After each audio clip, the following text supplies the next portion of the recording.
अच्छा, बहुत दिलचस्प भी थे प्रोफेसर जावेद हुसैन। तो वो हिंट भी देते थे, जो एक आध ने कोशिश की थी कि भाई अब इस्तियारा साजी कैसे हो नैनो टेक्नोलॉजी में। तो कहते थे कि ये हो सकता है कि आप महबूब की कमर का जिक्र करें, क्योंकि वो ज्यादा पतली होती है, तो यहाँ नैनो का इस्तियारा बन सकता है। हिंट भी दे देते थे। अच्छा है भाई, महबूब की कमर होती नहीं है, इतनी पतली होती है, पतली कि वो नैनो स्केल पे अगर महबूब की कमर, तो क्या कहने, मतलब जितनी पतली उतनी अच्छी। तो उन्होंने कहा कि ऐसे भी कर सकते हो, उन्होंने गाइड भी किया बाकायदा। जैसे कि आप अक्सर कहते हैं कि हवा या पानी की कलकल या हवा की सरसराहट या कोयल की कूक, वो सब अपने आप में नगमा है, नगमगी है, एक लय है। लेकिन सिर्फ एक ही मखलूक है जो अपने शऊर में है, वो इंसान है, और सिर्फ वही बेबहरा हो गया। क्या बात है, वाह। रहीम का एक बहुत करीबी रिश्ता अकबर से भी था। उनके 9 रत्नों में तो वो थे ही, लेकिन जो अकबर के 5 बेटे थे, 5 में से एक बेटा दानियाल था, वो रहीम का दामाद था। और दूसरा रिश्ता ये कि जो बाबर की नवासी थी, उनकी शादी बैरम खां से हुई थी, और बैरम खां के मरने के बाद उनकी दूसरी शादी अकबर से हो गई थी। अब मामला ये है कि और रहीम जो थे वो बैरम खां के बेटे थे, रहीम। तो अब यहाँ तक कोई मसला नहीं था, ये तो एक बहुत अच्छा दौर है रहीम का। लेकिन उसके बाद जब अकबर के बाद जब गद्दी के ऊपर जहांगीर बैठे, तो नूरजहां ने काफ़ी ज़्यादती की रहीम के साथ। उनकी ज़िंदगी का वो बहुत ही बुरा दौर गुजरा। अब वो उनकी आपसी सियासत थी जिसका शिकार रहीम हो गए। उनकी एक शाहजहां का भाई और था, जिसका नाम था शहरयार। शहरयार को वो गद्दी पे बैठाना चाहती थी नूरजहां, लेकिन रहीम का ज़्यादा मिलना जुलना बढ़ गया था शाहजहां के साथ।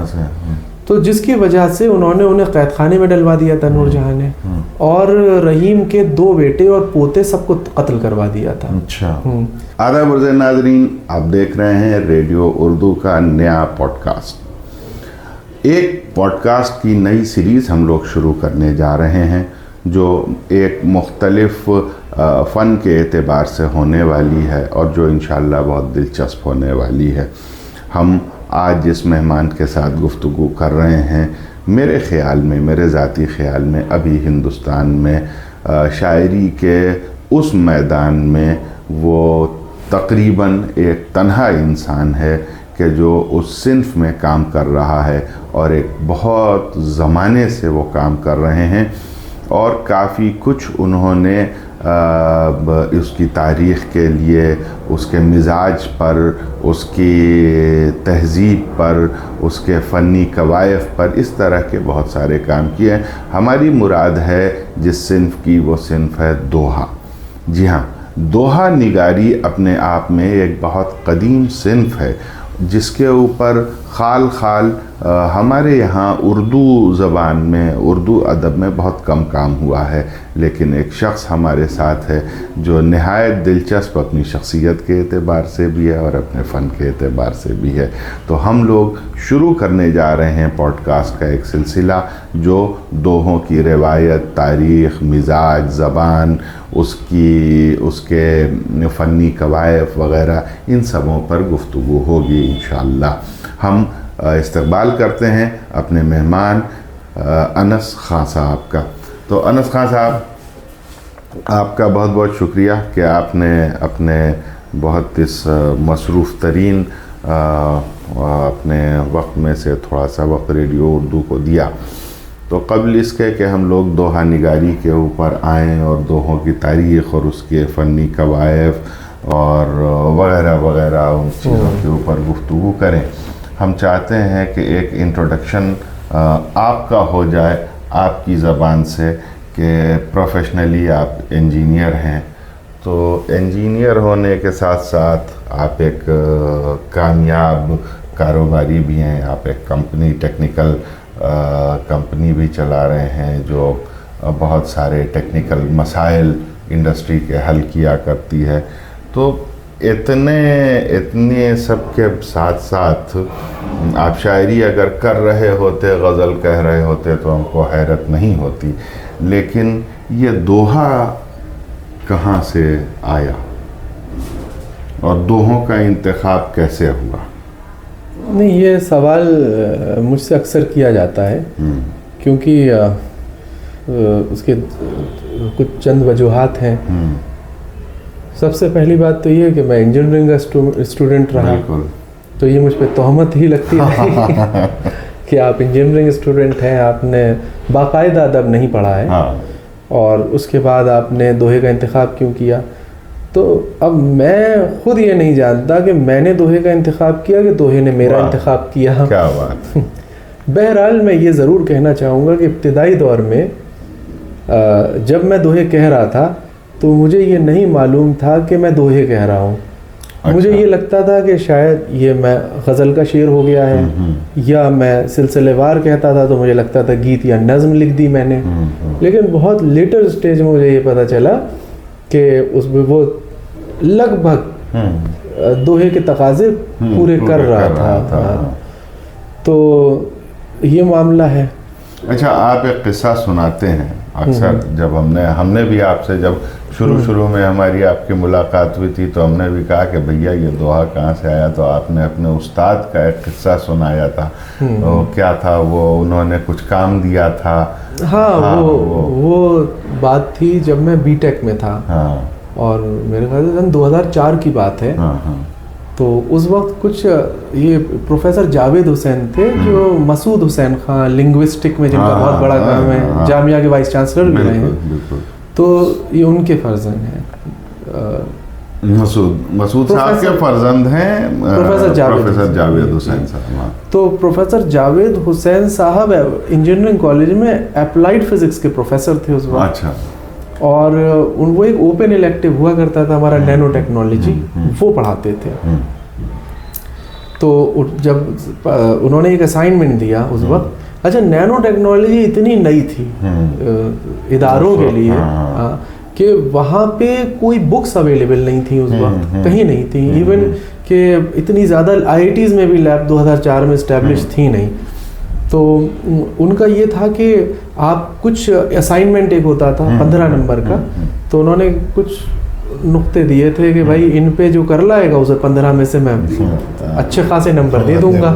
अच्छा, वो देखने में बहुत आसान लगा। उन्होंने कहा कोई ऐसा नैनो टेक्नोलॉजी का मॉडलिंग सॉफ्टवेयर हो या जो मेरी नज़र से ना गुजरा हो, या नैनो टेक्नोलॉजी भी कोई ऐसी किताब किसी ने लिखी हो जो मेरी नज़र, फिजिक्स से रिलेटेड, मटेरियल साइंस से रिलेटेड, जो मेरी नज़र से ना गुजरी हो, या नैनो टेक्नोलॉजी इंडस्ट्री में आ गई हो जो मेरी नज़र से ना गुजरी हो, उसकी कोई एप्लीकेशन जैसे टेक्सटाइल वगैरह में जो मेरी नज़र से ना गुजरी हो। हमने कहा अच्छा। तो आखिरी नुक्ता ये था कि नैनो टेक्नोलॉजी पे कोई पोएम। अच्छा। तो हमने कहा पोएम लिखना नैनो टेक्नोलॉजी के ऊपर, हाँ वो ज़्यादा आसान है। ऊपर तो हम उनके मिजाज से थोड़े वाकिफ़ हो गए थे, बहरहाल बाकी लोग थोड़ा गुमराह थे उनसे। तो उन्होंने ये किया कि उन्होंने कोशिश की कि सॉफ्टवेयर ले आया, किताब ले आया, लेकिन सब हार गए। ऐसा कुछ था नहीं कि उनकी नज़र से न गुजरा हो। तो हमें ये आसान रास्ता लगा।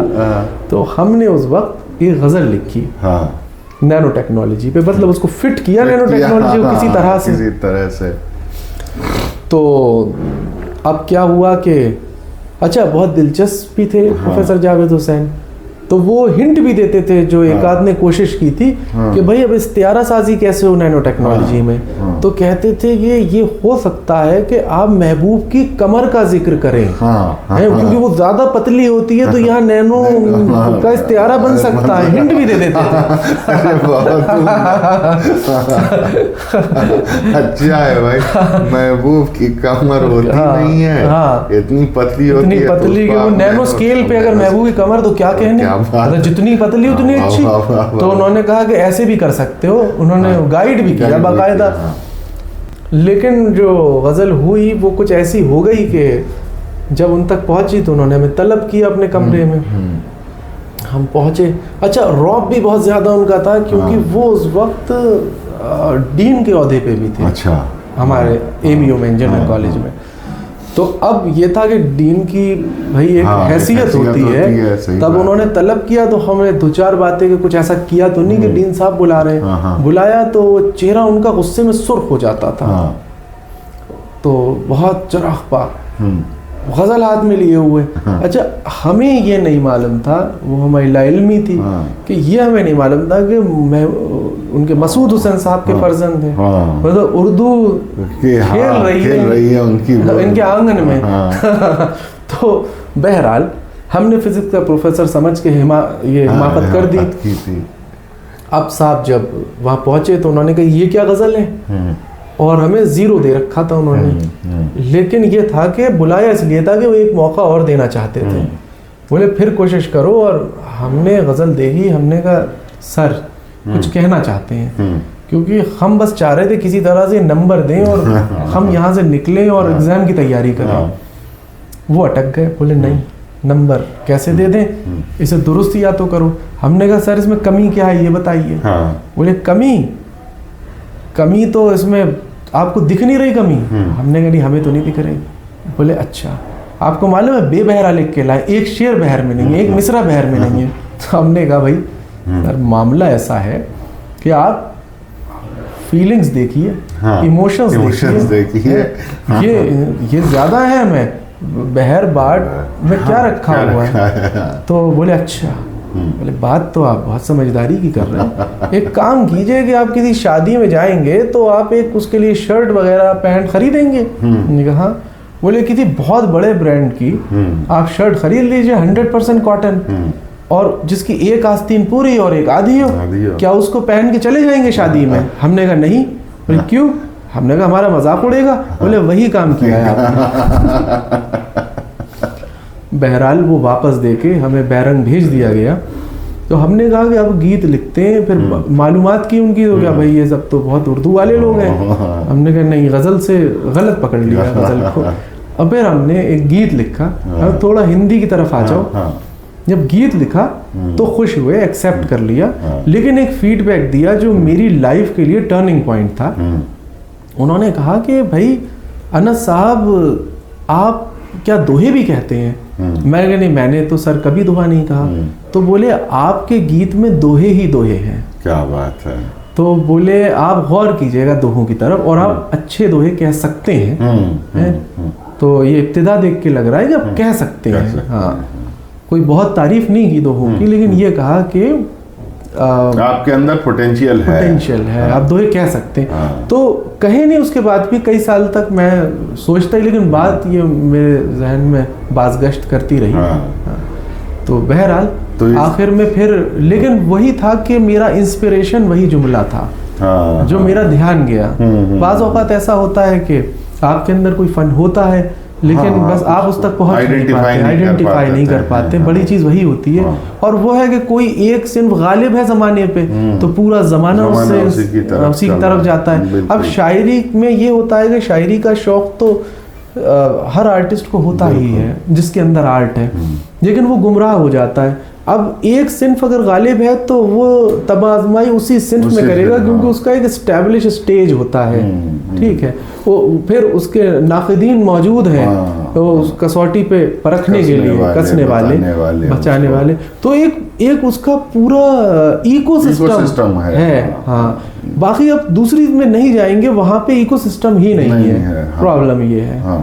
बहरहाल तो या अगर है भी तो बहुत तलाश करना पड़ेगा, वो आम तौर के ऊपर दस्तयाब नहीं है। जैसे मिसाल के तौर पर हम यही बात कहते हैं कि दोहा निगारी का जो मामला है, तो दोहा निगारी का जो जिस इकोसिस्टम की आप बात कर रहे हैं, अब अगर मान लीजिए कि कोई गरीब दोहा कहना भी चाहे तो इतनी आसानी से उसको कोई इंसान नहीं मिलेगा जो उसको दोहे की, भाई हमने बहुत सारे दोहे कहे आपसे मिलने से पहले भी, और वो अपने शेरी शऊर की वजह से शायद कुछ ठीक ठाक कह लिए, वरना दोहे के कवायफ क्या हैं और किन चीज़ों पर ख्याल रखना चाहिए, इस सिलसिले में जब आपसे गुफ्तगू हुई, आप मुसलसल उस पर काम कर रहे हैं, आपने इस सिंफ को एक्सप्लोर किया है, तो जब आपने वो चीज़ें बताई तो हाँ, कुछ चीज़ें हम नहीं जानते थे, बल्कि कुछ क्या बहुत सारी बातें नहीं जानते थे उसके बारे में, कि वो चूँकि तबीयत में एक मौजूनियत थी इस वजह से हम कह ले रहे थे, मगर हमको ये नहीं मालूम था कि ये चीज़ इसमें क्यों इस्तेमाल की जा रही है या क्यों हो रही है। वो तो एक लय थी जिसके ऊपर कह रहे थे। तो वो इकोसिस्टम अगर कोई दोहा कहना चाहे तो उतना आसानी से दस्तयाब नहीं है। बहरहाल अब आते हैं इकोसिस्टम की बात तो हो गई, और ये आपका एक मुख्तसर सी गुफ्तगू हो गई। नाज़रीन, हम चाहते हैं कि आप ज़रूर हमें बताएं, हमारी एक बड़ी इनफॉर्मल सी गुफ्तगू होने जा रही है, तो आप ज़रूर इसको आखिरी तक सुनें और अपना फ़ीडबैक दें, अपने तासुरात बताएं और हमें बताएं कि आपको ये वीडियो कैसा लगा।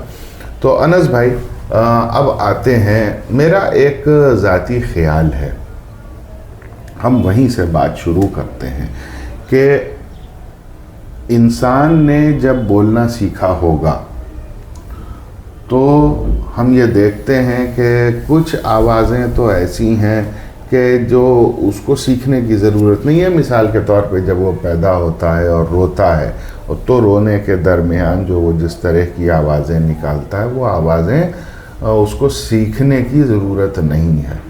लेकिन उसके बाद से जो वो आवाज़ें सीख के बोलना शुरू करता है, अम्मा, अब्बा, मम, है ना, दादा, इन सब तरह की आवाज़ें जो वो सीखता है, तो उसको बोलने से पहले वो सुनता है। हमारा अपना ये ख्याल है कि नगमे इंसान ने सबसे पहले पहल जो कुछ सुना वो नगमा सुना, वो इस फितरत का नगमा था। तो हमारा अपना ख्याल ये है, जब हम पुराना लिटरेचर उठाते हैं, कदीम से कदीम लिटरेचर उठाते हैं, तो हम ये देखते हैं कि उन लिटरेचर्स में एक तरह की नगमगी है।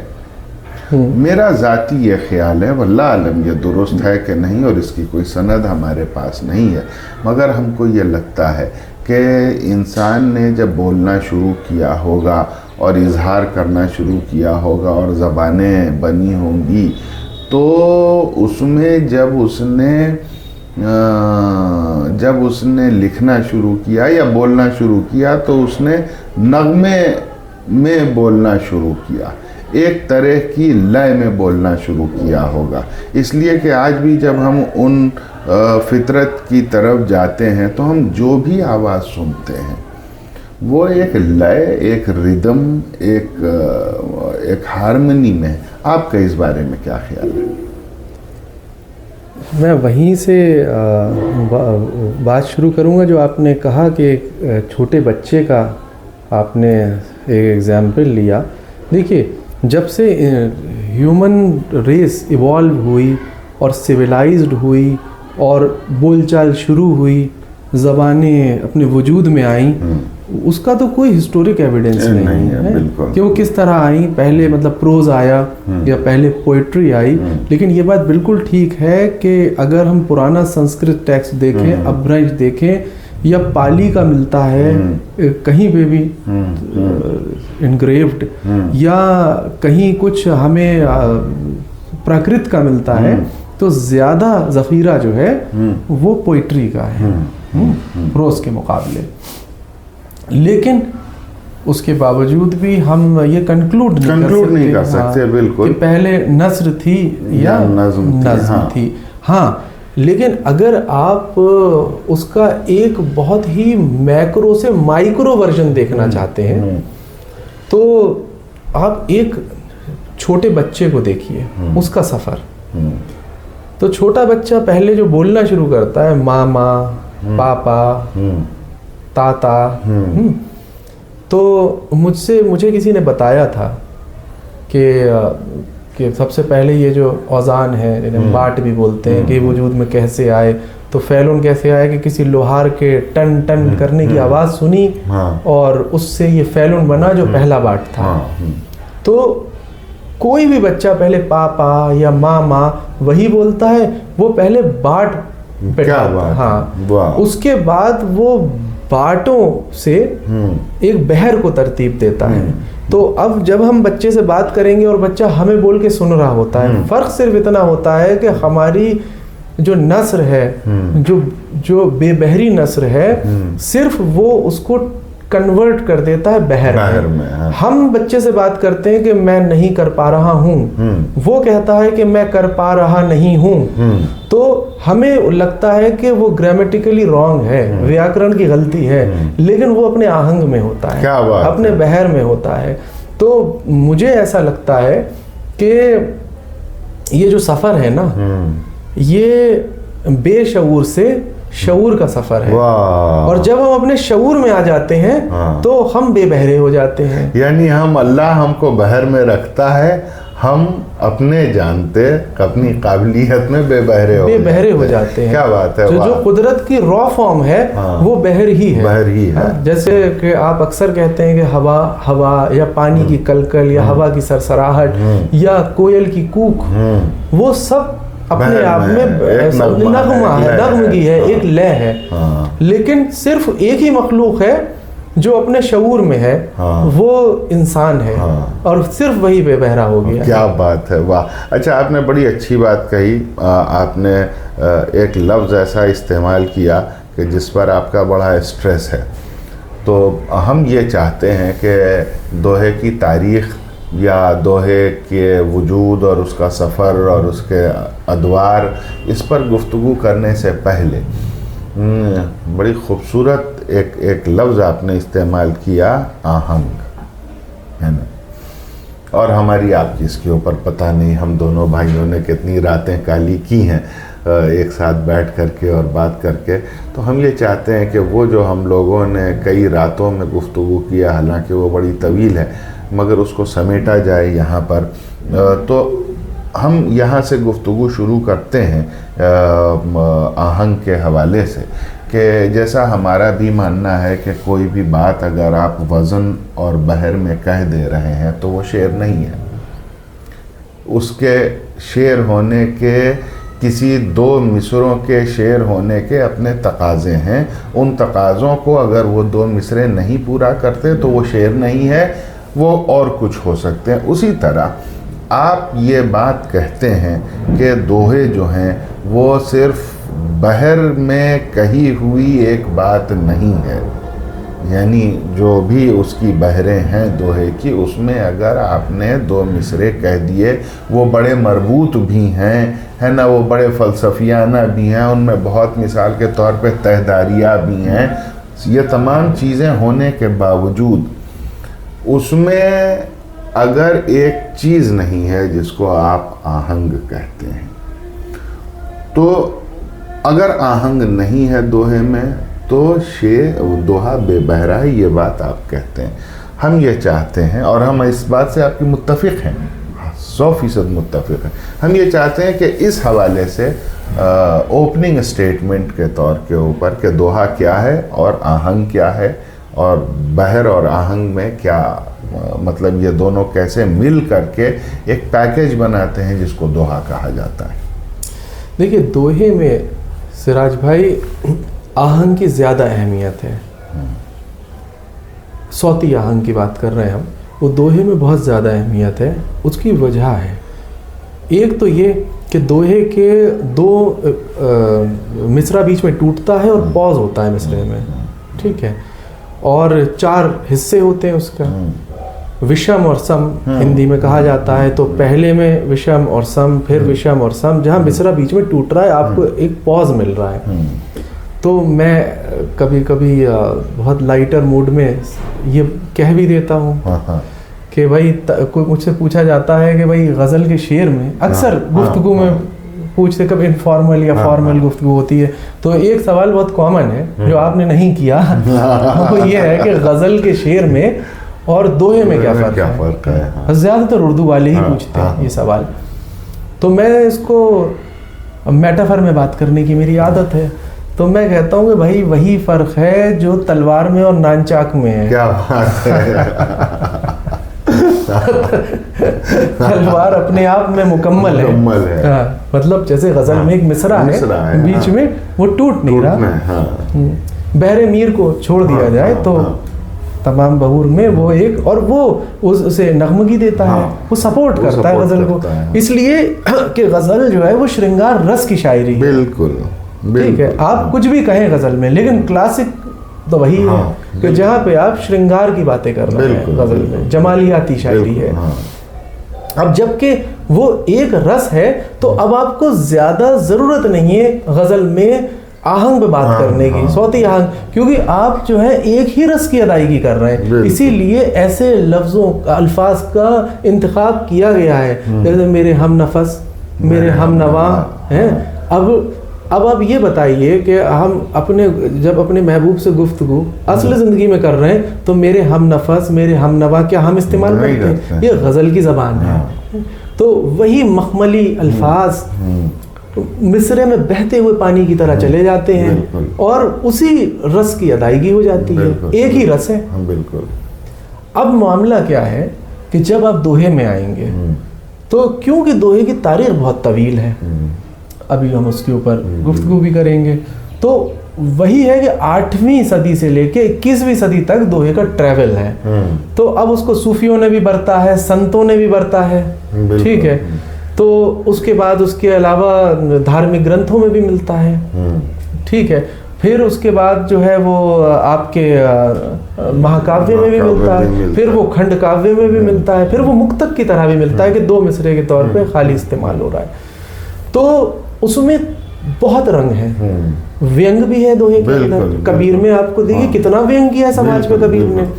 तो अब वो व्यंग जब आप कर रहे हैं तो अदायगी आपकी श्रृंगार में नहीं होगी, वो व्यंग ही है, वीर रस है। वीर रस की अदायगी, अब आपने आहंग इख्तियार कर लिया वीर रस का और आपका सब्जेक्ट था श्रृंगार, तो वो मिसमैच होगा। तो 1 मिनट हम आपको रोकते हैं यहाँ पर। आप ये समझिए कि वीर रस का मतलब हुआ कि वो रज़मिया है ना, और श्रृंगार का मतलब जहाँ जमालियात हैं, जहाँ इश्क व मोहब्बत है, हुस्न है ना, जमालियाती शायरी, वो श्रृंगार हुआ। और अभी आपने फरमाया वो व्यंग, तो व्यंग जो है वो मिज़ाह है। तो असल में हम इसको थोड़ा थोड़ा ट्रांसलेट करते चलेंगे ताकि हमारे जो उर्दू के नाजरीन हैं उनके लिए आसानी होती चली जाए। आप बात अपनी। तो अब क्योंकि इतने सारे रंग हैं, इतने सारे रस हैं जिनकी अदायगी होनी है, तो इसलिए हमें बहुत अलग अलग तरह का आहंग चाहिए, मिसरों अलग अलग तरह का आहंग चाहिए। तो ऐसा नहीं है कि हमने कोई एक आहंग को समझ लिया या जहन में बैठा लिया और हम अलग अलग मौज़ूआत को उसमें एड्रेस करते चले जाएं, वो नहीं है, नहीं हो सकता, ठीक है। वो भी नहीं सकता, इसलिए कैफियत भाई हम लोग भी ये बात कहते हैं कि जब आप कोई भी फ़न पेश कर रहे हैं और बिलखुसूस शायरी है जो लफ्ज़ों का फ़न है, तो अगर आप उसमें कोई बात, किसी बात का इजहार कर रहे हैं तो उसमें मानी के साथ साथ कैफियत का भी बराबर हिस्सा होना चाहिए। तो वो जो कैफियत की जो तरसील होती है, कैफियत का जो ट्रांसफॉर्मेशन होता है शायर से सामे तक या लिखने वाले से पढ़ने वाले तक, तो उसमें आहंग काम आता है, बेशक, है ना। हाँ, बस आप अब मैं उसके एक एग्जाम्पल के लिए मैं एक दोहा कि कैसे अगर हम आहंग को बदल रहे हैं सब्जेक्ट के एतबार से, तो वो मैं आपको पेश कर देता हूँ कि एक रहीम का दोहा है जो मैं थोड़ा बदल के, क्योंकि आहंग हमके ऊपर हम समझाना है तो हम बात कर रहे हैं, तो थोड़ा उसे बदल के पढ़ रहा हूं मैं कि पानी पर कब आ सकी कोई कभी खरोंच, प्यासी चिड़िया उड़ गई मार नुकीली चोंच। अब आप ये देखिए कि दूसरे वाले मिसरे में जहाँ वो टूट रवेन नानचाक कहा है, फ्लेक्सिबिलिटी देखिए कि यहाँ सेंसिटिविटी है, यहाँ पे आपको कब उठाना है कब छोड़ना है। तो इससे जो बैलेंस है दोनों विषम और शम का, कि कितना ज्यादा डिफरेंस क्रिएट करना है सौती आहंग का, और कहाँ उछाल देनी है और कहाँ उछाल नहीं देनी है। तो इससे आप बैलेंस बना सकते हैं रस का। वहीं पे मैं एक ऐसे ही मिसाल देने के लिए, एक एग्जाम्पल सेट करने के लिए मैं एक दोहा लेता हूँ कि कितनी सदियां बीत गईं टूटा नहीं तिलिस्म, वाह, कुर्बत हुई तो दम बदम मिटने लगा ये हाय जिस्म। हाय, वाह वाह वाह वाह वाह वाह वाह वाह वाह वाह वाह वाह। अब इस दोहे में देखिए कि कुर्बत हुई तो दम बदम मिटने लगा ये। अब ये देखिए कि जो उछाल जा रहा था, स्पीड थी, इस दम बदम ने एक ब्रेकर का काम किया, यहाँ पे स्पीड ब्रेकर का काम किया, उसको कंट्रोल किया, उसकी रिदम को, है उसे उसकी रिदम मेंटेन रखी, और जो वो वीर रस की तरफ जा रहा था उसने उसको कंट्रोल करके कोमल बनाया। बा जो आया बीच में, उसने उसको कोमल बनाया, और बना के अब ये देखिए कि कोई पोएट्री म्यूजिक से अलहदा नहीं, बिल्कुल। जैसे वहां पे होते सुर, तीव्र सुर, मध्यम और कोमल सुर। तो इसमें सब चीजें अहम है। पहली चीज के अब एक बहुत और अहम बात है, वो बात ये है कि ये समझ लेना कि हम बहर बदल देंगे तो आहंग बदल जाएगा। ये नहीं जरूरी नहीं है, और हो भी सकता है। और ऐसा भी हो सकता है कि अब एक बहर में आहंग बदल दें, मुख्तलिफ आहंग से बरत लें आप एक बहर को, ये भी पॉसिबल है। इसलिए कि जो आहंग है वो तो बहरों का नहीं, वो लफ्जों का आहंग होता है। तो इस तरह अनस भाई, इसको थोड़ा सा और सिंप्लीफाई कर दें इस गुफ्तगू को, कि अगर दोहे को अगर हम गौर से देखें तो हम ये देखते हैं कि एक दोहा यानी 2 मिसरे जो हैं वो 4 हिस्सों में बटे हुए हैं। पहला हिस्सा, दूसरा हिस्सा, जैसे मिसाल के तौर पे कोई एक दोहा उठा लेते हैं, जैसे कि माटी कहे कुम्हार से तू क्यों रोंदे मोए, दूसरा मिसरा हमको याद नहीं। माटी कहे कुम्हार से तू क्या रोंदे मोए, एक दिन ऐसा आएगा मैं रोंदूंगी तोए। हाँ, तो अब ये देखिए कि माटी कहे कुम्हार से एक जुमला हुआ, तू क्या रोंदे मोए दूसरा जुमला हुआ, एक दिन ऐसा आएगा एक हिस्सा हुआ, और मैं रौंदूंगी तोय, है ना। तो ये बॉडी है, इसमें ये ज़रूरी है कि जो हर हिस्सा हो, 4 हिस्से हैं, 4 हिस्सों की खूबी ये होती है कि हर हिस्सा अपने में मुकम्मल भी होता है और अपने आगे वाले हिस्से से मरबूत भी होता है। पहली बात। दूसरी बात ये कि पहला, दूसरा और तीसरा हिस्से और चौथा हिस्से, यानी तीसरे और चौथे हिस्से के दरमियान जो एक पॉज होता है, वो पॉज या तो चौथे हिस्से की इब्तिदा में बुलंद होता है या तीसरे हिस्से के आखिर में वो बुलंद होता है, यानी आहंग उसका ऊपर की तरफ उठता है, एक ठोकर मिलती है। देखिए, कहीं आहंग खाली ये नहीं है कि हम उस तीसरे या चौथे खंड की ही बात करें या उसके टुकड़े की बात करें।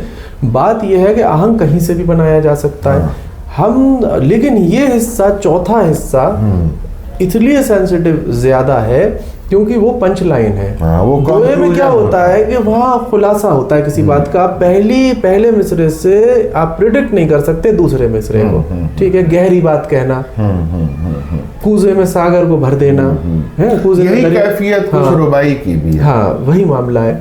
तो अब उस वाले हिस्से पे जोर इसलिए होता है कि वो पंच लाइन है, वो आपको चौंकाएगा। बेहतर है कि वहां पे आप करें, लेकिन जरूरी नहीं है कि आहंग खाली वहीं से पैदा हो। मैं आपको एक और एग्जांपल देता हूँ कि कबीर का हम लेते हैं एक दोहा कि कबीरा कूता राम का, कुत्ता हुआ कुत्ता, कबीरा कूता राम का, मुतिया मेरा नाम, गले जेवड़ी राम की जित खींचे चित जाऊं।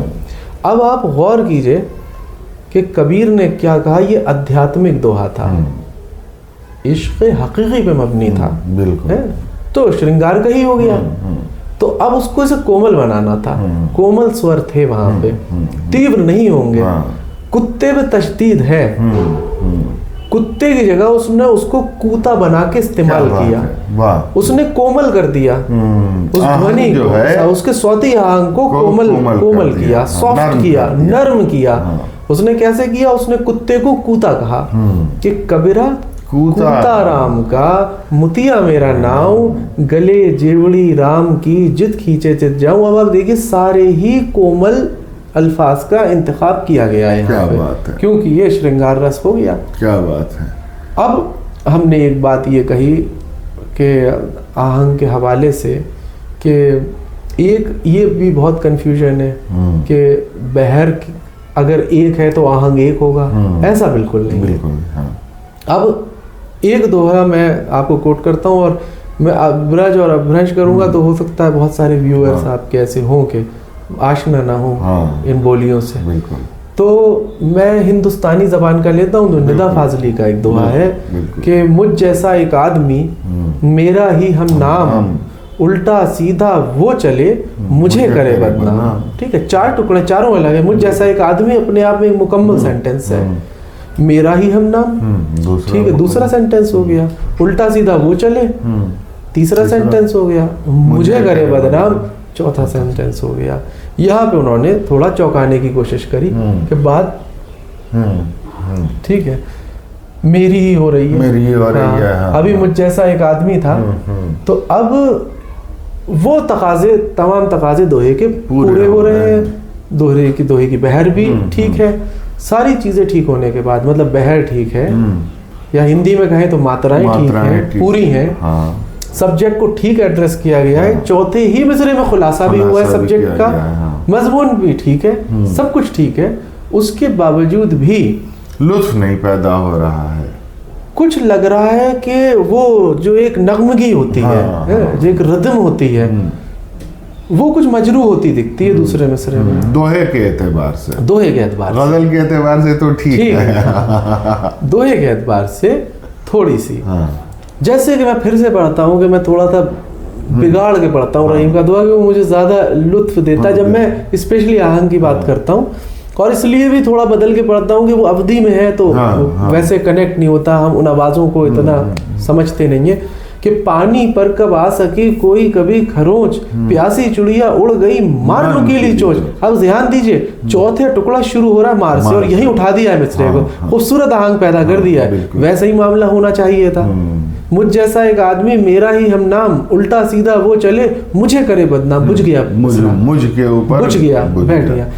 अब मुझे क्या, मुझे करे की जगह में करे मुझे कर देता हूँ, सिर्फ ऑल्टर करके पढ़ते हैं। मुझ जैसा एक आदमी मेरा ही हम नाम उल्टा सीधा वो चले करे मुझे बदनाम। क्या बात है। अब ये करे मुझे के ऊपर एक... अब आप ये बताइए कि मुझे और करे बराबर औज़ान है, बराबर के बाट है, बराबर का वजन है।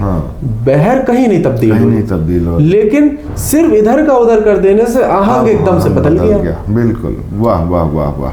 तो चलिए साहब, बड़ी दिलचस्प गुफ्तगू हो रही है, हमको तो मज़ा आ रहा है, हमारे नाजरीन को मज़ा आ रहा है कि नहीं, आप कमेंट में ज़रूर बताएंगे हमें। अब आते हैं अनस भाई के, हम लोग ये देखते हैं कि जो हिंदुस्तानी रिवायत है, तहजीबी रिवायत, उस तहजीबी रिवायत में जब हम अदब की तलाश करने निकलते हैं तो हिंदी के बिलखुसूस अगर हम जो मास्टर्स, जो स्कॉलर्स गुज़रे हैं उनको पढ़ते हैं तो हम देखते हैं कि उन्होंने हिंदी के अदब का आगाज़ लिखा है 10वीं सदी से शुरू किया है ना। और उनका मानना यह है कि जो अदब शुरू होता है वो 10वीं सदी से एक हिंदी अदब का आगाज़ नज़र आता है या अदब मिलता है। हिंदी छोड़ दीजिए, अदब का एक आगाज़ वो मानते हैं कि 10वीं सदी से शुरू होता है। आप इसको और पीछे ले जाते हैं अपने दोहे की स्टडी में, अभी जो आप किताब लिख रहे हैं, तो आपने अपने पहले चैप्टर का नाम, आम तौर के ऊपर उसको आदिकाल कहा जाता है, आपने उस मुद्दत को 8वीं सदी से उठाया है और उसको आप अभ्रंश काल कह रहे हैं अपनी किताब में, जो इंशाल्लाह बहुत जल्दी मंजर आम पर आने वाली है। तो दोहों के, जाहिर है कि आप दोहों के हवाले से बात कर रहे हैं, तो ये क्या है? अव्वल तो ये कि अभ्रंश काल, आदिकाल को आप अभ्रंश काल से ताबीर कर रहे हैं, तो उसका सबब बताइए, और फिर इस दौर के बारे में, इस दौर में दोहा निगारी क्या थी, कैसे थी, उसके ऊपर कुछ बात। पहली बात तो ये कि हिंदी में 8वीं सदी से ऐसा नहीं कि नहीं पढ़ाया जाता है, पढ़ाया जाता है। और तमाम जो बड़े नाम हैं 8वीं 9वीं सदी के 10वीं सदी के, उन सबको उन्होंने कोर्स बुक में शामिल किया है। और बस मैंने अपनी किताब में अपभ्रंश काल आदिकाल की जगह लिख दिया है। उसका सबब ये था कि हिंदी के इतिहास पे वो किताब नहीं है, ठीक है, वो दोहे के ऊपर किताब है, दोहे की तारीख पर है। तो दोहे का जो तारीख मिलती है वो 8वीं सदी से मिलती है। तो इसलिए, क्योंकि रामचंद्र शुक्ल ने तो जो आदिकाल कहा है, हिंदी के 4 काल हुए हैं, आदिकाल और अपना भक्ति काल, रीति काल, आधुनिक काल। तो जो आदिकाल कहा है वो आदिकाल वो बताते हैं 10वीं से 14वीं सदी का मध्य तक, ठीक है। तो अब हमें डिस्कस करना है, दोहे की तारीख डिस्कस करनी है। तो हमारा फोकस एरिया जो है वो बहुत कन्वर्ज्ड है, वो दोहे तक है। तो इसलिए हम जो हमारे रीडर हैं वो कंफ्यूज ना हो, हम उसे आदिकाल लिखें, फिर वो अगर वो टाइम पीरियड देखें तो कंफ्यूजन हो सकता है। तो हमने अपभ्रंश काल कह दिया, क्योंकि 8वीं से 14वीं मध्य तक अपभ्रंश अपने जोर पे रहा है। बिल्कुल बिल्कुल। तो अब शुरू करते हैं यहाँ से कि ये जो अपभ्रंश काल जिसको आप कह रहे हैं, इस अपभ्रंश काल में दोहा आपको कैसे दोहे मिलते हैं, कौन लोग हैं दोहे के? देखिए, बाबा आदम जो दोहे के कहलाते हैं वो सरहपा कहलाते हैं। 8वीं सदी में रहे और आचार्य थे नालंदा में। तो ये सिलसिला शुरू उनसे होता है। अच्छा, उनका भी ओरिजिनल टेक्स्ट डायरेक्ट अपभ्रंश में मिला नहीं है। अच्छा, क्योंकि वो सारी जितनी लाइब्रेरीज थी वो सब तो फना हो चुकी हैं, तो वहाँ कुछ ऐसा था नहीं। तो इसमें बहुत बड़ा कंट्रीब्यूशन हिंदी के स्कॉलर, बहुत नामी ग्रामी राहुल संकृतियायन है, उनका रहा है।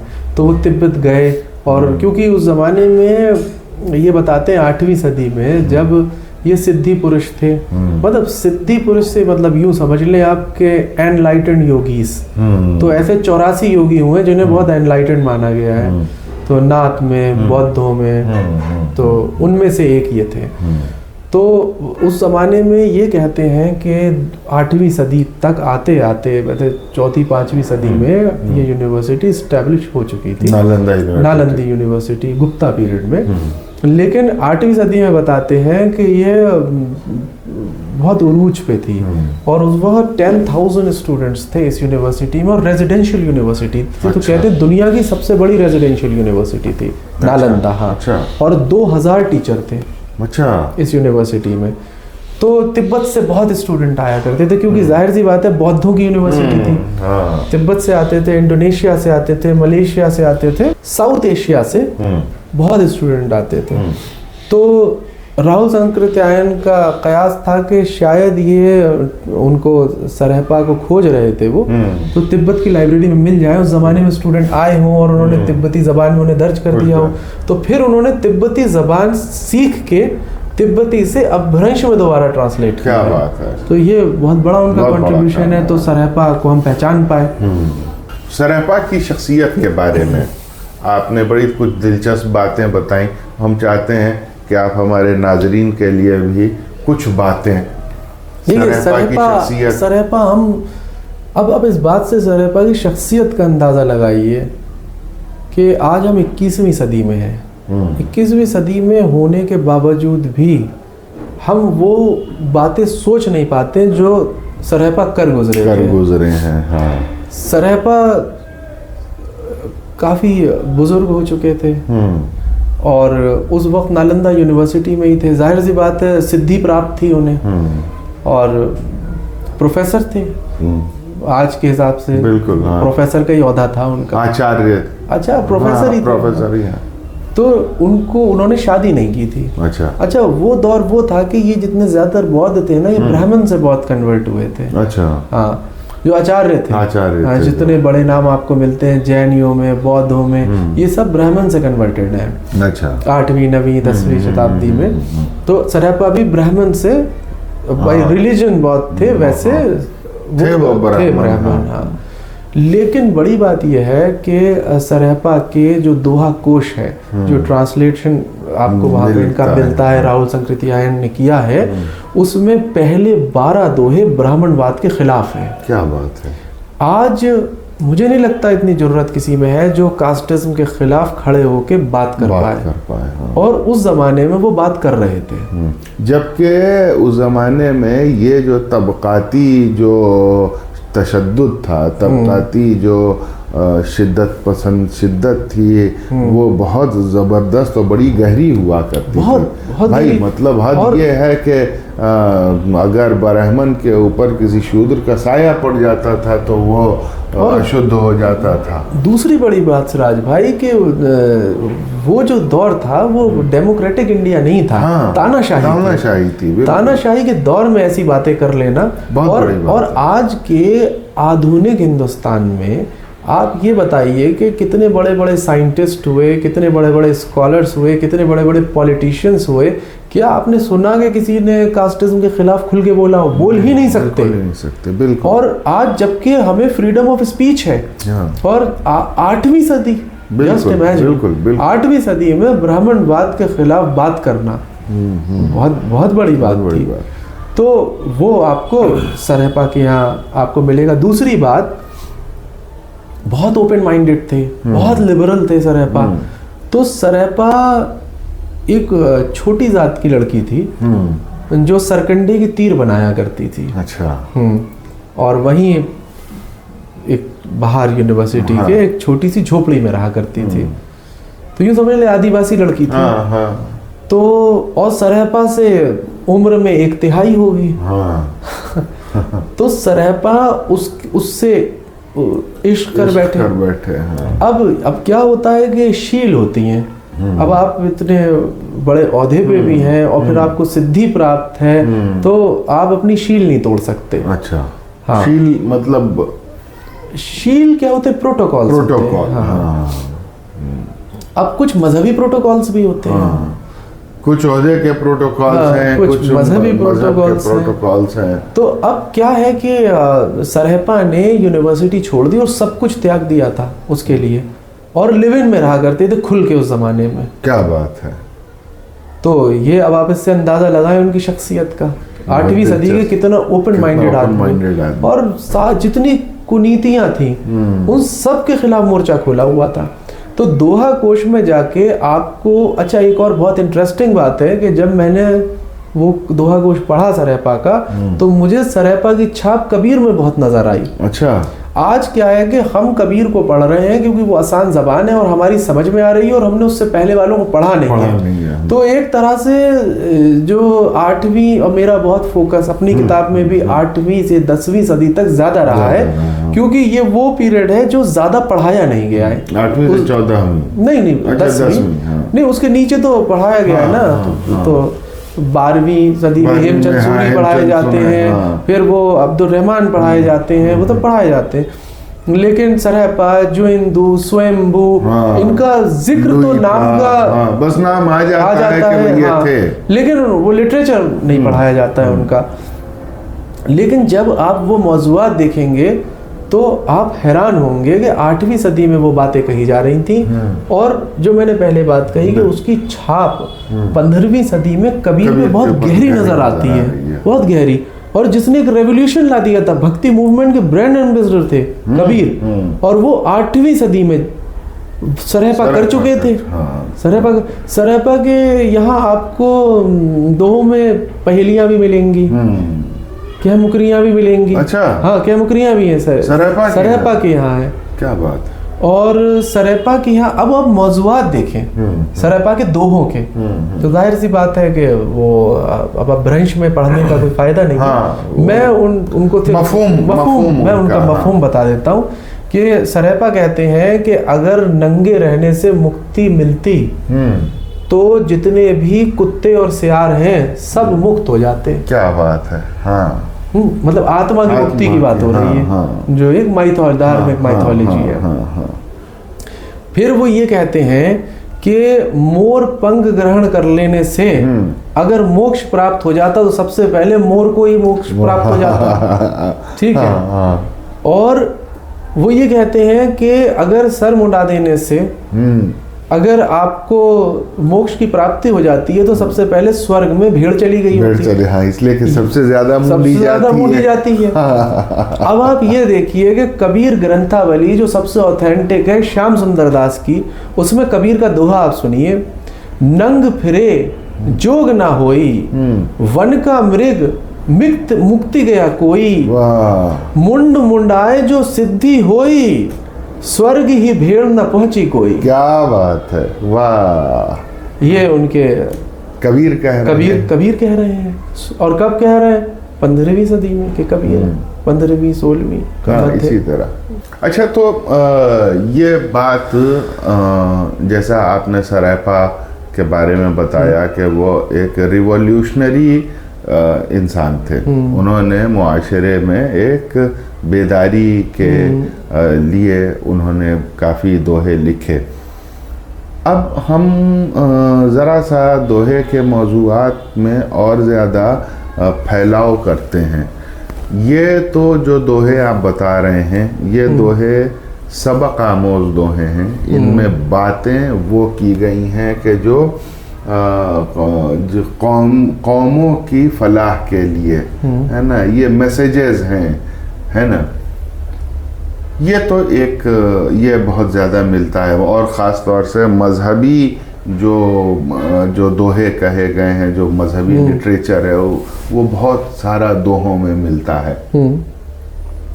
इसके साथ साथ जमालियात, इश्किया मज़ामीन, ये कहाँ से शुरू होते हैं दोहों में? देखिए, दोहों में 12वीं सदी में हेमचंद सूरी के यहाँ आपको अच्छा खासा श्रृंगार के दोहे मिलेंगे, जमालियाती दोहे। वो जो मेरी निगाह से गुजरा तो वो हेमचंद सूरी का ही नाम है। अब मिसाल के तौर पे मैं एक दोहा आपको सुनाऊं हेमचंद सूरी का, जो विरह का दोहा है और 12वीं सदी का। दोहा यूं है कि भ्रंश में यूं है कि पैया दिट्ठी गोरिणी, दिट्ठी मग्गुनियंत, आंसू सास ही कंचुआ, तिब बाण करंत। अब इस दोहे में कि रास्ते में पहिया दिट्ठी गोरिणी, रास्ते में एक गोरी दिखी जो किसी को ढूंढ रही थी, और वो अपने आंसुओं से अपना आंचल भिगोती जा रही थी, और अपनी तेज चलती सांसों से अपने आंसुओं को सुखाती जा रही थी। क्या बात, वाह वाह वाह वाह वाह वाह वाह वाह। तो कितनी खूबसूरती से 12वीं सदी में श्रृंगार रस को दोहों में बरता जा रहा था। वाह वाह वाह वाह वाह वाह वाह वाह। तो इसके अलावा एक तो नाम आपने हेमचंद सूरी का लिया, इसके अलावा और एक नाम और है, वो राजा मुंज का है। अच्छा। हाँ, राजा, आपने राजा भोज की कहानियां सुनी होंगी, इनके भतीजे थे राजा भोज। अच्छा। राजा मुंज के भतीजे राजा भोज थे। तो ये मालवा के राजा थे। तो एक इनके यहाँ, और वो बड़ा दिलचस्प वाक़या है। अच्छा। कि इन्होंने एक राज्य था बराबर में, तैलिग। अच्छा, तैलिग रियासत थी। हाँ, एक रियासत थी, और वहाँ का राजा जो था वो तैलब था। अच्छा। तो इनकी नोक झोंक चलती रहती थी तैलब से। अच्छा। तो अच्छा, मैं तो ये चाहता हूँ कि इतनी जब मेरी नज़र पड़ी इस कहानी पे कि इसके ऊपर कोई फिल्म बननी चाहिए या नॉवेल लिखी जानी चाहिए, ये छूट कैसे गई इतनी खूबसूरत कहानी। हाँ, तो मैं बहुत शॉर्ट में उसको आपको बता देता हूँ कि अब क्या हुआ कि इनकी लड़ाई चलती रहती थी, आपस में नोक झोंक थी। तो राजा मुंज ने 6 बार जंग में तैलब को हरा दिया था। अच्छा। 6 बार। अब उनके जो सलाहकार थे उन्होंने उनको मना किया कि अब जंग मत करना। तो लेकिन मुंज माने नहीं। 7वीं बार भी मुंज ने जंग कर दी और 7वीं बार हार गए। अच्छा। और उसने इनको बंदी बना लिया। बंदी बना के एक लकड़ी का पिंड बनाया और उसके अंदर पिंड मतलब के जाल बनाया।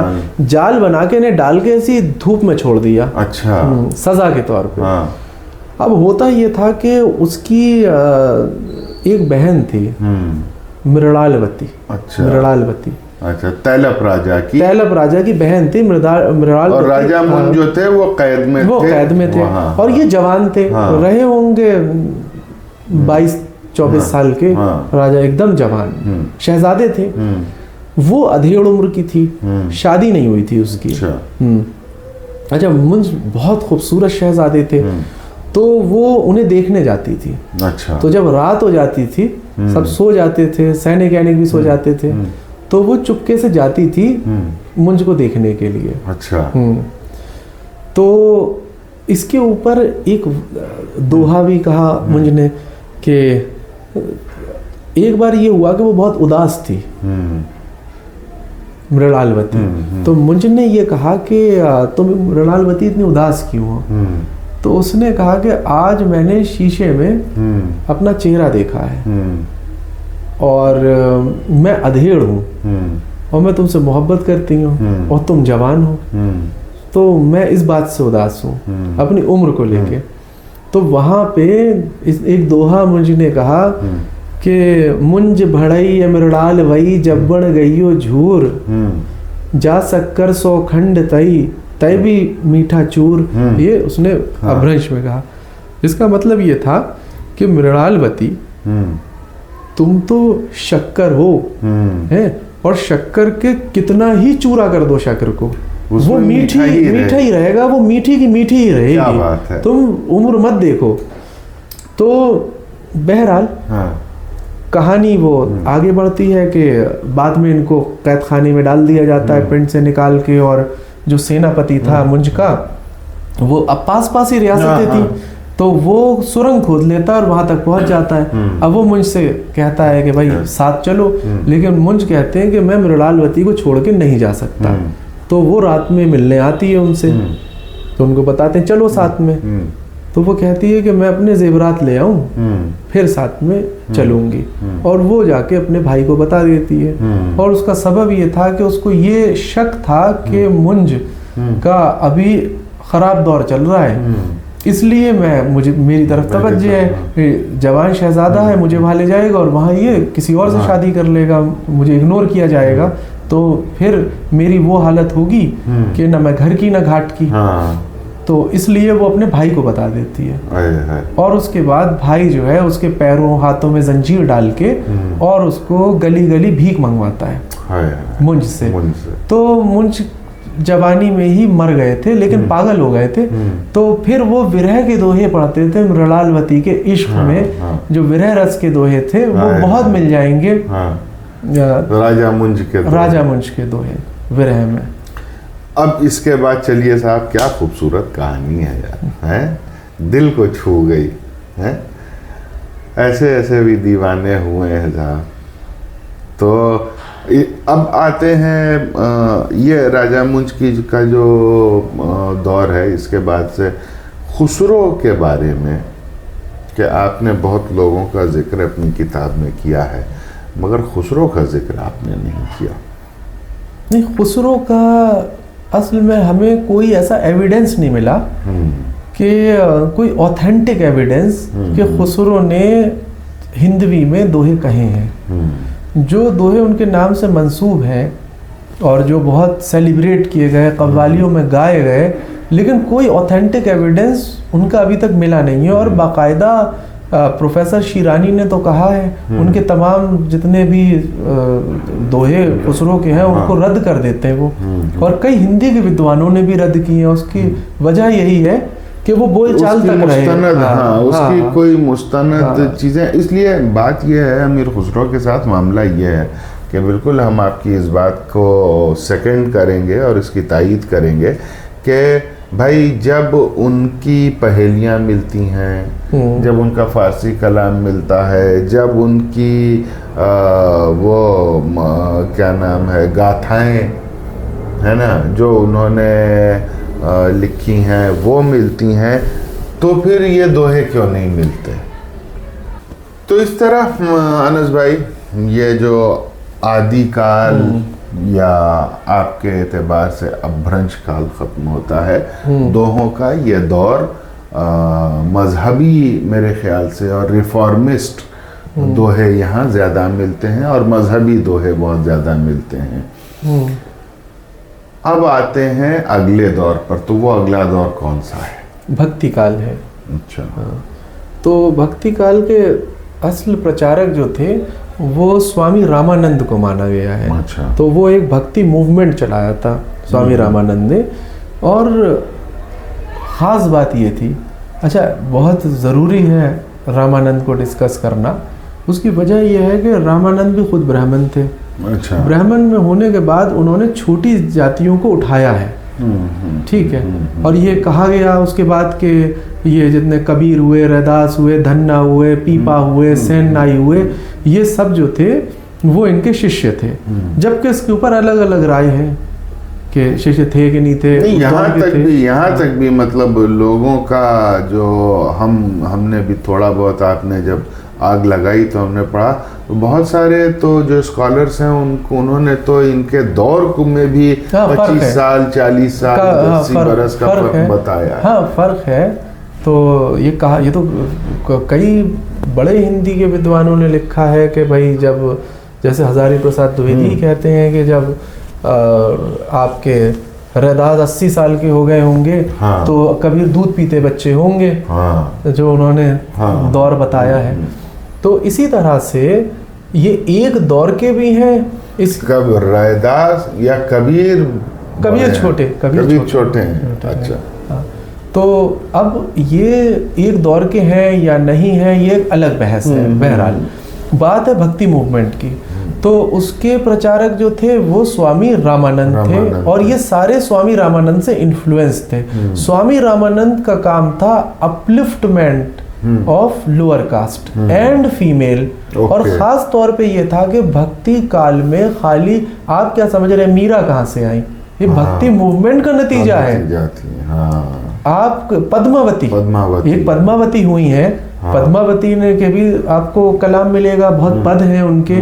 तो वो female upliftment and upliftment of the lower caste. तो ये जितने भी सारे लोग हैं, कबीर हैं छोटी जात के थे, सेन नाई जो थे वो छोटी जात के थे, और धन्ना छोटी जात के थे, सिर्फ पीपा नहीं थे। पीपा के अलावा ये जितने भी लोग थे, ये और रैदास छोटी जात के थे, वो तो शेड्यूल कास्ट थे रैदास। तो ये सारे लोग छोटी जात के लोग थे, और ये सबको इस देश ने, उस दौर के मुहाशिरे ने संत के रूप में कबूल कर लिया। ये बहुत बड़ी बात थी। और उस कास्ट सिस्टम में जो उस वक्त बहुत एक्टिव कास्ट सिस्टम था, उसमें उनको संत के रूप में कबूल कर लेना, वो एक बहुत बड़ी बात थी। तो स्वामी रामानंद के बाद से, यानी स्वामी रामानंद का दौर वो दौर है कि जिस दौर में भक्ति काल का आगाज़ होता है। लेकिन आपने अभी ये बात कही कि कबीर जो हैं वो भक्ति काल के ब्रांड एम्बेसडर हैं, है ना। तो हम ये चाहते हैं कि ज़रा सा इसको भी और वजाहत इस बात की करिए कि आप इनको ब्रांड एम्बेसडर कैसे मानते हैं, या कुल जो कबीर को मैंने जितना पढ़ा, पढ़ने के बाद मुझे जो कबीर में खूबी दिखी वो ये थी कि उनके मिजाज में इंक्लूसिवनेस बहुत ज़्यादा थी। ठीक है, वो रिजिड नहीं थे कहीं भी, और वो कोई भी अच्छी चीज़ होती थी उसको एक्सेप्ट कर लेते थे। जैसे कि अब एक तो ये कि राम भक्ति धारा के थे, दूसरी बात ये थी कि निर्गुण ईश्वर को मानते थे।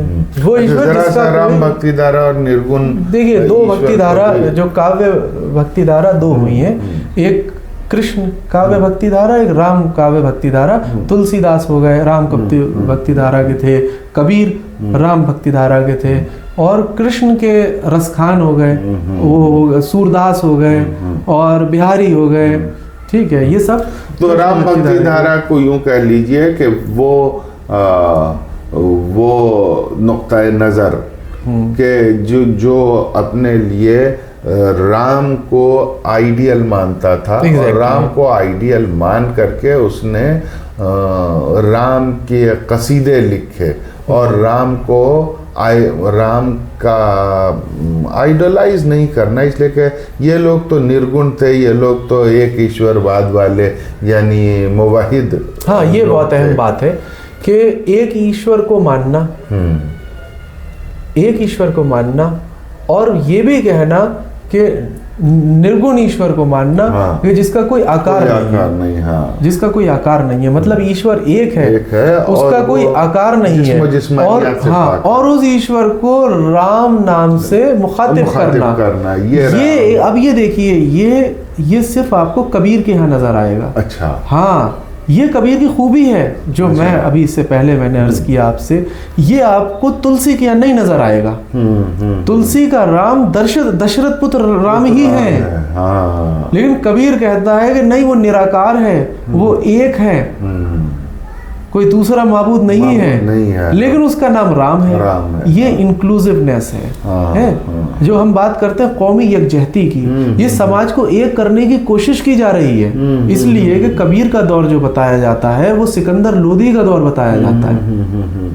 दिल्ली सल्तनत पे काबिज सिकंदर लोदी था उस वक्त, और मास पॉपुलेशन जो थी वो नॉन मुस्लिम पॉपुलेशन थी, रूलर मुस्लिम रूलर था। कबीर एक संत के रूप में प्रकट हो गए हैं। कबीर का काम क्या है, और बहुत उथल पुथल का दौर था, क्योंकि सिंहासन हिल रहा था, दिल्ली सल्तनत का स्टेबल नहीं था लोदीज के दौर में। तो उस वक्त पे ज़रूरत ये थी कि इन लोगों का मानसिक उपचार करना, अवाम के लिए, अवाम को जो वो अपनी मादी जिंदगियों में परेशान थे, उनको एक रूहानी तौर पर पुरसुकून करना। हाँ, जी, तो रूहानी ग़िज़ा दे रहे थे, और दूसरी बात कि उनको आपस में जोड़ के रखना, हाँ, ताकि मुआशरा ना बिखर जाए। तो अब संत है, और एक संत है और उसके चाहने वाले हिंदू भी हैं, मुसलमान भी हैं, तो इंक्लूसिव तो हो गई, वो हो गई। तो वहां पे ये कह देना कि ईश्वर एक है, वो निराकार है, उससे मुसलमान जुड़ जाएगा आपसे। और आप ये कह रहे हैं कि उस ईश्वर का नाम राम है, तो आपसे हिंदू भी जुड़ जाएगा, हिंदू भी खुश है, मुसलमान भी खुश है। और ये वजह रही जो खास वजह थी कबीर की पॉपुलैरिटी की, वो ये भी रही। और वही है कि जब उनके जनाजे पे लड़ाई हो गई, कबीर को जलाया जाएगा कि दफनाया जाएगा, ये तय नहीं हो पा रहा है कि वो हिंदू है कि वो मुसलमान है। उन्होंने सबको एक्सेप्ट, सबकी अच्छी अच्छी चीजों को उन्होंने एक्सेप्ट कर लिया था। हर अच्छा रंग एक्सेप्ट भी किया, और उसको अपनी बातों में, अपने कलाम में, अपने अदब में उसको बहुत खूबसूरती से निभाहा भी, उसका तस्करा भी किया। यानी सिर्फ यही नहीं कि उन्होंने उसको प्रोपेगेट भी किया, उसको मुश्तहर भी किया। तो इस तरह चलिए, तो अब हम ये चाहते हैं भाई कि आप ज़रा सा कबीर के ऊपर थोड़ी मुफस्सिल गुफ्तगू कीजिए। उनके अलग अलग रंग उन्होंने, मतलब देखिए, कभी कभी वो मुस्लिह कौम नज़र आते हैं, कभी कभी वो बिल्कुल सूफ़ी मतलब संत नज़र आते हैं, उनको किसी से कोई मतलब नहीं, वो खुदा और उनके दरमियान। तो कभी वो फ़लसफ़ी हैं, कभी मुस्लिह कौम है, कभी वो एक रोमांटिसिज्म के ऊपर चले जाते हैं। तो हम चाहते हैं कि अलग अलग जो रंग है कबीर का, उसके ऊपर थोड़ी थोड़ी बात आप। देखिए, कबीर में आपको बहुत सारे रंग मिलेंगे, जैसे हमने अभी कहा कि जो उनकी इंक्लूसिव पॉलिसी थी कबीर की। अब एक और बात अहम वो ये थी कि उस आध्यात्मिक वो क्योंकि संत थे तो वो जो रूहानियत के मामलात आपको उनकी शायरी में मिलेंगे। तो उसे हिंदी में कहते हैं, हिंदी में पढ़ाया जाता है कि आध्यात्मिक दोहे थे उनके, आध्यात्मिक ज्यादा थे, और नसीहत थी, पैगाम था और अध्यात्म था। जब उनको आप मुकम्मल तौर पे पढ़ेंगे उनकी ग्रंथावली, तो अध्यात्म ज्यादा मिलेगा। कोर्स बुक में उनके पैगाम, नसीहत आमेज दोहे इसलिए शामिल किए गए कि बच्चों को टीचिंग के तौर पे वो शामिल किए। लेकिन उनको एक बड़ा रंग जो आपको खूबसूरत रंग नज़र आएगा, वो खूबसूरत रंग आपको उनके आध्यात्मिक शायरी में ही नज़र आएगा, जहाँ पे कबीर की फ़िलॉसफी भी आपको नजर आएगी। हाँ, और जो तमाम तकाजे एक अच्छे शेर या दोहे में होते हैं, जो इबाम पैदा होता है, वो इबाम भी नजर आएगा आपको। है अब आप अगर आपको देखना है, आपको कोर्स बुक के दोहे अगर आप उनको देखेंगे तो आप मुतासिर तो हो सकते हैं, लेकिन कबीर का एक हिस्सा भी नजर नहीं आ रहा है उसमें। ठीक है, हम ये कहें कोर्स बुक का कोई भी दोहा उठा लें कि जैसे कबीर का एक दोहा है, पाथर पूजे हर मिले तो मैं पूजूं पहाड़, हाँ। तासे तो चाकी भली जो पीस खाए संसार। क्या बात। ठीक है। हाँ। तो ये एक सीधी सीधी बात हो गई। हाँ। इसमें एक खूबसूरत सा इस्तियारा भी ले लिया। इस्तियारा, हाँ। अब जैसे पाथर पूजे हर मिले, अगर पत्थर पूजने से ही वो ईश्वर मिल जाएगा, हरि मिल जाएगा, तो उससे जिस छोटे से पत्थर से अच्छा तो पूरा पहाड़ ही पूज लूं। है तो पाथर पूजे हर मिले तो मैं पूजो पहाड़, और उससे भी बेहतर यह है कि चक्की को पूज लूं, मेरा पेट तो भर रही है। हाँ, जो पीस खाए संसार। हाँ। तो ये उन्होंने एक मैसेज दे दिया। लेकिन आज अगर शायरी के तकाज़ों पे या उसकी कसौटी पे इसको जांचा जाए, तो अब जो एक बड़ी शायरी होती है कि उसके अंदर इबाम भी होना चाहिए, वो तमाम चीज़ें दोहे में नहीं नज़र आएंगी, क्योंकि बच्चों को पढ़ाने के लिए ये दोहे शामिल किए गए। हाँ। बिल्कुल वैसे ही कि आप अल्लामा इकबाल की शायरी देख रहे हैं, तो अल्लामा इकबाल की शायरी में बच्चों की शायरी अलग है। अब आप बच्चों के शेर कोट करें और फिर अल्लामा इकबाल के ऊपर मकाले पढ़े जाएंगे और अल्लामा इकबाल को जांचा जाए कि अल्लामा इकबाल की फिलॉसफी उनकी बच्चों की शायरी में तलाशी जाए, तो नहीं मिलेगी ना। इसी तरह से कबीर को अगर समझने की कोशिश करें कि एनसीईआरटी में 8वीं 9वीं 10वीं में जो बच्चों को पढ़ाया जा रहा है उससे कबीर को, तो वहाँ आपको मुकम्मल कबीर नहीं नजर आएंगे, सारे रंग नहीं मिलेंगे आपको कबीर के।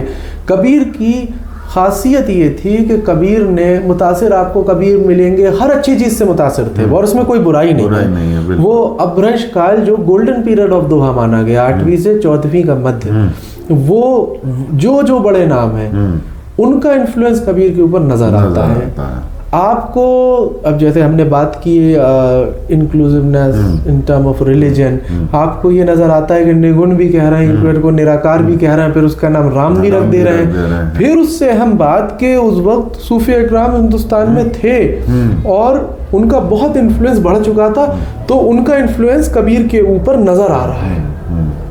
सूफियों का इन्फ्लुएंस भी कबीर पे नजर आ रहा है। कबीर ने किसी भी अच्छी चीज को खारिज ही नहीं किया है, वो सिर्फ एक्सेप्ट करते चले गए।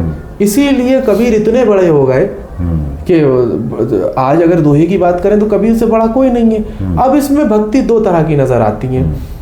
जो संत शायरी कर रहे थे, दो मूवमेंट थे, संत मूवमेंट और सूफी मूवमेंट। संत की जो भक्ति थी वो कहलाती है दास्य भक्ति। दास्य भक्ति में ये होता है कि जो खुदा है मैं उसका दास हूँ, मैं उसका गुलाम हूँ। ठीक है, ये संत भक्ति, ये संत भक्ति हो गई। और जो सूफी में प्रेम भक्ति होती है, वो आशिक और माशूक का रिश्ता है। क्या बात है, वाह। वो मास्टर स्लेव नहीं है, वो आशिक और माशूक का रिश्ता है। तो कबीर को अगर आप पढ़ेंगे तो दोनों चीजें आपको कबीर में नजर आएंगी। अब आप देखिए दास्य भक्ति के दोहों में बहुत मकबूल दोहा कबीर का कि कबीरा कूता राम का, मुतिया मेरा नाम, गले जेवड़ी राम के जिद खींचे चित जाऊं। मैं तो राम का कुत्ता हूँ, गले में जेवड़ी पड़ी हुई, राम जिधर खींचेगा मैं चल दूंगा। फिर उसके बाद कबीर की अब प्रेम भक्ति शुरू होती है। कबीर ने अपने पद में कहा, कबीर बहुरिया राम की, मैं राम की बहू हूँ। फिर कबीर कहता है कि सब्र तात रबाब तन, विरह बजावे नित, और न कोई सुन सके के साईं के चित्त। हाय मेरा सारा रबाब उस इश्क की कैफियत में, मेरे ऊपर जो सख्ती है, तो मेरा पूरा जिस्म जो है उसकी रगे तन के एक रबाब बन गया है। और जब विरह की ताने वो छेड़ता है ना, तो जो उससे गूंज उठती है, तो वो कोई नहीं सुन सकता, सिर्फ वही सुनता है। वो आशिक और माशूक के दरमियान मामला है। अच्छा, इस दोहे से एक और बात चल रही है, दो बातें। एक तो उसका इस्तियाराती निजाम, फिर उसका सौती आहंग। जैसे आप तांत देखें, तांत में जो खिंचावट है वो फील हो रही है इस दोहे में। और तीसरी बात कि एक बहुत बड़ा मैसेज, एक तो उसकी दास्य भक्ति पहले देखी हमने, प्रेम भक्ति यहाँ देखी, उसकी प्रेम भक्ति नजर आती है। और चौथी अहम बात कि वो ये यहाँ पे मैसेज दे देता है कि हमें बीच वालों की जरूरत नहीं है ईश्वर से बात करने के लिए, उस तक पहुंचने के लिए मेरा और उसका मामला है, बीच में वालों की जरूरत नहीं है यहाँ पे। ये एक और बहुत बड़ा मैसेज है यहाँ पे। और जबान के हवाले से आप एक चीज ये भी देखिए कि हम कि अब रबाब लफ्ज जो है वो हिंदुस्तानी जबान का लफ्ज नहीं है, ये एलियन मतलब बाहर से आई हुई जबान का, फारसी का जबान का ये है। तो वो भी आप देखिए कि किस तरह से आई हुई, मतलब ईरान से फारसी आई हुई, जाहिर है कि बाहर हिंदुस्तान की तो जबान थी नहीं, तो उसका भी कितना खूबसूरत एक तरह का इम्तिजाज है।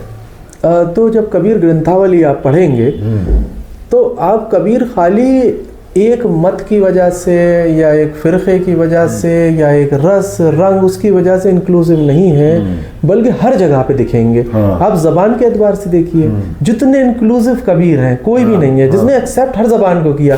पंजाबी अल्फाज आपको मिलेंगे, राजस्थानी अल्फाज मिलेंगे, फारसी अरबी बहुत है, भरे हुए हैं फारसी अरबी कबीर के यहाँ। और जितनी भी है, अवधी तो खैर उनकी ज़बानी थी, अवधी में तो वो कह ही रहे थे, तो वो सब रंग कबीर के यहाँ आपको मिलेंगे, सारी ज़बानें मिलेंगी। इसीलिए कबीर की ज़बान जब पढ़ाई जाती है तो ये कहा भी जाता है कि कबीर की ज़बान पंचमेल खिचड़ी है, खिचड़ी ज़बान बताई जाती है। और एक दोहा और प्रेम भक्ति पे देखें आप कबीर का, कितना खूबसूरत दोहा है। नैनों की कर कोठरी पुतरी पलंग बिछाए, पलकों की चिक डार के पी को लिया रिझाए। हाय हाय हाय। अच्छा ये देखिए, ये जो है ये पी को लिया रिझाए, ये प्रेम भक्ति है, ये प्रेम भक्ति है। हाँ, तो कबीर तो डिस्कस हो गए, मगर कबीर के साथ साथ उस दौर में एक और नाम बड़ा अहम है जिसको फरामोश नहीं किया जा सकता है, वो नाम है रहीम का, अब्दुल रहीम खान खाना को।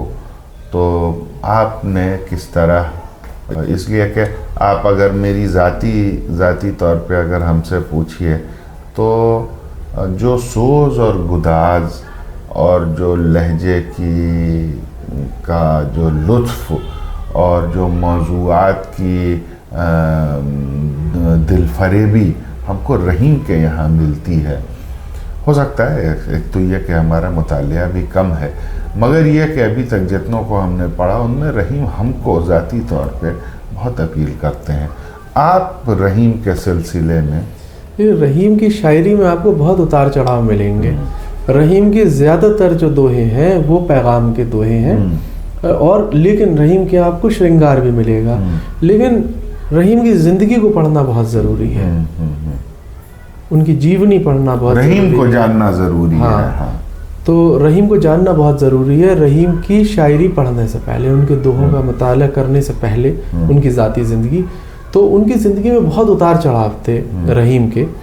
पहली बात तो ये कि रहीम का एक बहुत करीबी रिश्ता अकबर से भी था, उनके नौरत्नों में तो वो थे ही, लेकिन जो अकबर के 5 बेटे थे, 5 में से एक बेटा दानियाल था, वो रहीम का दामाद था। और दूसरा रिश्ता ये कि जो बाबर की नवासी थी उनकी शादी बैरम खां से हुई थी, और बैरम खां के मरने के बाद उनकी दूसरी शादी अकबर से हो गई थी। अब मामला ये है कि और रहीम जो थे वो बैरम खां के बेटे थे, बैरम खां के बेटे थे रहीम। तो अब यहाँ तक कोई मसला नहीं था, ये तो एक बहुत अच्छा दौर है रहीम का। लेकिन उसके बाद जब अकबर के बाद जब गद्दी के ऊपर जहांगीर बैठे तो नूरजहां ने काफ़ी ज़्यादती की रहीम के साथ। उनकी ज़िंदगी का वो बहुत ही बुरा दौर गुजरा। अब वो उनकी आपसी सियासत थी जिसका शिकार रहीम हो गए। उनकी एक शाहजहां का भाई और था जिसका नाम था शहरयार। शहरयार को वो गद्दी पे बैठाना चाहती थी नूरजहां, लेकिन रहीम का ज़्यादा मिलना जुलना बढ़ गया था शाहजहां के साथ, तो जिसकी वजह से उन्होंने उन्हें कैद खाने में डलवा दिया था नूरजहां ने, और रहीम के 2 बेटे और पोते सबको कत्ल करवा दिया था। अच्छा। तो ज़िंदगी का ज़्यादा हिस्सा उनका कैद खाने में गुजरा है रहीम का। तो थोड़ा आपको एक डार्कर शेड भी मिलेगा। आप ये सब जान के अगर उनकी शायरी को पढ़ें और जो आपने बात की कि उनकी जो एक दर्द गुदाज उनकी शायरी में मिलेगा, वो सब उसका नतीजा है जो उन पे उनकी आप बीती। तो रहीम का एक मुझे दोहा याद आता है, वो ज़रूर सुनिए। और श्रृंगार का दोहा है, क्योंकि पैगाम के दोहे तो कोर्स में भी पढ़ाए जाते हैं और बहुत पॉपुलर हैं, जिसमें वो पैगाम दे रहे हैं। आप श्रृंगार का रंग मतलब कम पॉपुलर है रहीम अपने श्रृंगार के लिए, इसलिए मैं ये दोहा कोट कर रहा हूँ कि रहीमन प्रीत सराहिए मिले होत रंग दून, रहीमन प्रीत सराहिए मिले होत रंग दून, जो हरदी जर्दी तजे तजे सफेदी चून। हाय हाय हाय, इसका मतलब भी बता। अब ये देखिए आपके इस्तियारा साजी देखिए कि क्या कमाल कर दिया इस्तियारा साजी में, कि उसने कहा कि रिश्ता आशिक और माशूक का कैसे होना चाहिए। उसने कहा ऐसा रिश्ता होना चाहिए जैसे कि दो रंग हो, और वो रंग कैसे होने चाहिए कि वो रंग जब आपस में मिले, जैसे कि एक हल्दी है और एक चूना है, जब हल्दी और चूना आपस में मिलते हैं तो हल्दी जो है वो अपनी जर्दी को छोड़ देती है, और जो चूना है वो अपनी सफेदी छोड़ देता है, और दोनों मिलके एक नया रंग पैदा कर देते क्या हैं। क्या बात है सर। अच्छा, और कुछ भाई रहीम के बारे में कुछ और श्रृंगार के दोहे। एक दोहा और मेरा पसंदीदा है ये दोहा कि जाल परे जल जात बह तज मीनन को मोह, जाल परे जल जात बह तज मीनन को मोह, रहमन मछरी नीर को तऊ न छोरत छो। अब वो यहाँ पे आप देखिए कि इस्तियारा साजी का कमाल देखिए। अच्छा, इस्तियारा साजी में रहीम का कोई जोड़ ही नहीं है, कमाल कर दिया इस्तियारा साजी में। और जो मैं आहंग की सौती आहंग की बात करता हूँ वो भी कमाल दिखता है आपको रहीम में। अब जाल एक इस्तियारा जाल है, एक पानी है और एक मछली है, तीनों की कहानी है। रहीम यहाँ कह रहे हैं कि यहाँ पे मछुआरा जाल फेंक देता है, जाल में पानी, जाल में मीन मछली और पानी दोनों फंस जाते हैं। लेकिन वादा क्या था दोनों का एक दूसरे से कि ना मैं तुम्हें छोड़ूंगा, पानी कहता है मछली से कि मैं तुम्हें कभी नहीं छोड़ूंगा, और मछली पानी से कहती है कि मैं तुम्हारे बगैर जी नहीं सकती, मैं तुम्हें कभी नहीं छोड़ूंगी। अब इम्तिहान की घड़ी आती है, अब जाल पड़ता है, जाल में दोनों फंस जाते हैं। जैसे ही फंस जाते हैं पानी मछली को छोड़ के भाग जाता है। क्या बात है। लेकिन मछली पानी के बगैर अपने प्राण त्याग देती है, अपनी जान दे देती है। हाय हाय हाय हाय। तो भक्ति काल में दो लोगों को हमने देखा, एक कबीर को, एक रहीम को, एक सूफ़ी जो लीनियज है, जो सूफ़ी तर्ज इजहार है वो देखा, और कबीर के यहाँ आपने बताया कि दोनों तर्ज इजहार पाए जाते हैं।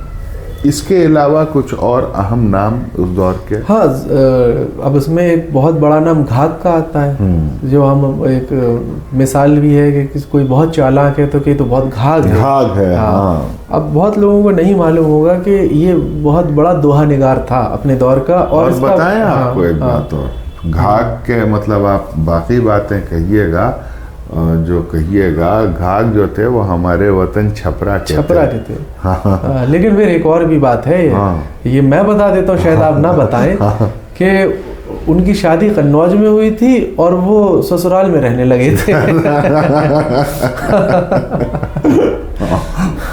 घर दामाद थे। हाँ, तो वो किसी सिलसिले से जुड़े हुए नहीं थे बहरहाल। और बड़ी मज़ेदार बात ये थी कि भट्टरी उनकी बीवी थी। अच्छा, और दोनों दोहे कहते थे। उनके दोहे जो थे वो एग्रीकल्चर पे, मौसम पे दोहे थे। और उनकी घाघ भट्टरी किताब है, वो पढ़िए, बहुत दिलचस्प किताब है। तो जैसे मिसाल के तौर पे एक दो दोहे पढ़ देता हूँ घाघ के। घाघ कहते हैं कि उल्टा बादल जो चढ़े विधवा खड़ी नहाए। उल्टा बादल चढ़े, मतलब के पुरवाई की जगह पछिया चलने लगे, पछिया चलने लगे, बादल चढ़े, और उस वक्त विधवा कोई खड़े होकर नहा रही हो।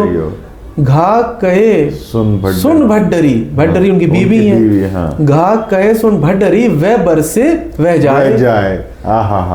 अब वो ये कहता है कि ऐसा हो कि उल्टी दिशा से हवा चले और तब बादल लेके आए, मतलब पछियाओं का बादल आ जाए और वो आके बरस जाए, और विधवा खड़ी होके नहा रही है अगर, तो ये समझ लो कि वो विधवा किसी के साथ भाग जाएगी। अब एक दूसरा दोहा देखें आप घाघ का, कि सींग मुड़े माथा उठा, मुंह का होवे गोल, रोम नरम चंचल करन, तेज बैल अनमोल। क्या बात है। अब ये बता रहे हैं कि जानवर अगर पेट में जाओ खरीदने के लिए तो कौन सा काम का जानवर है। उस जानवर को तो वो कह रहे हैं मुड़े हुए सींग होना चाहिए, माथा उठा होना चाहिए, रुआ जो है वो मुलायम होना चाहिए, मुंह उसका गोल होना चाहिए, वो बहुत अनमोल और तेज बैल होगा, वो खेत में ज्यादा काम का होगा।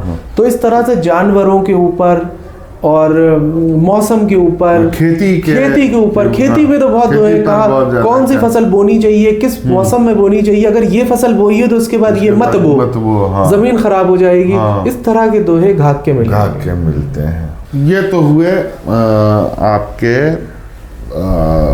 भड्डरी और घाघ की बात हुई।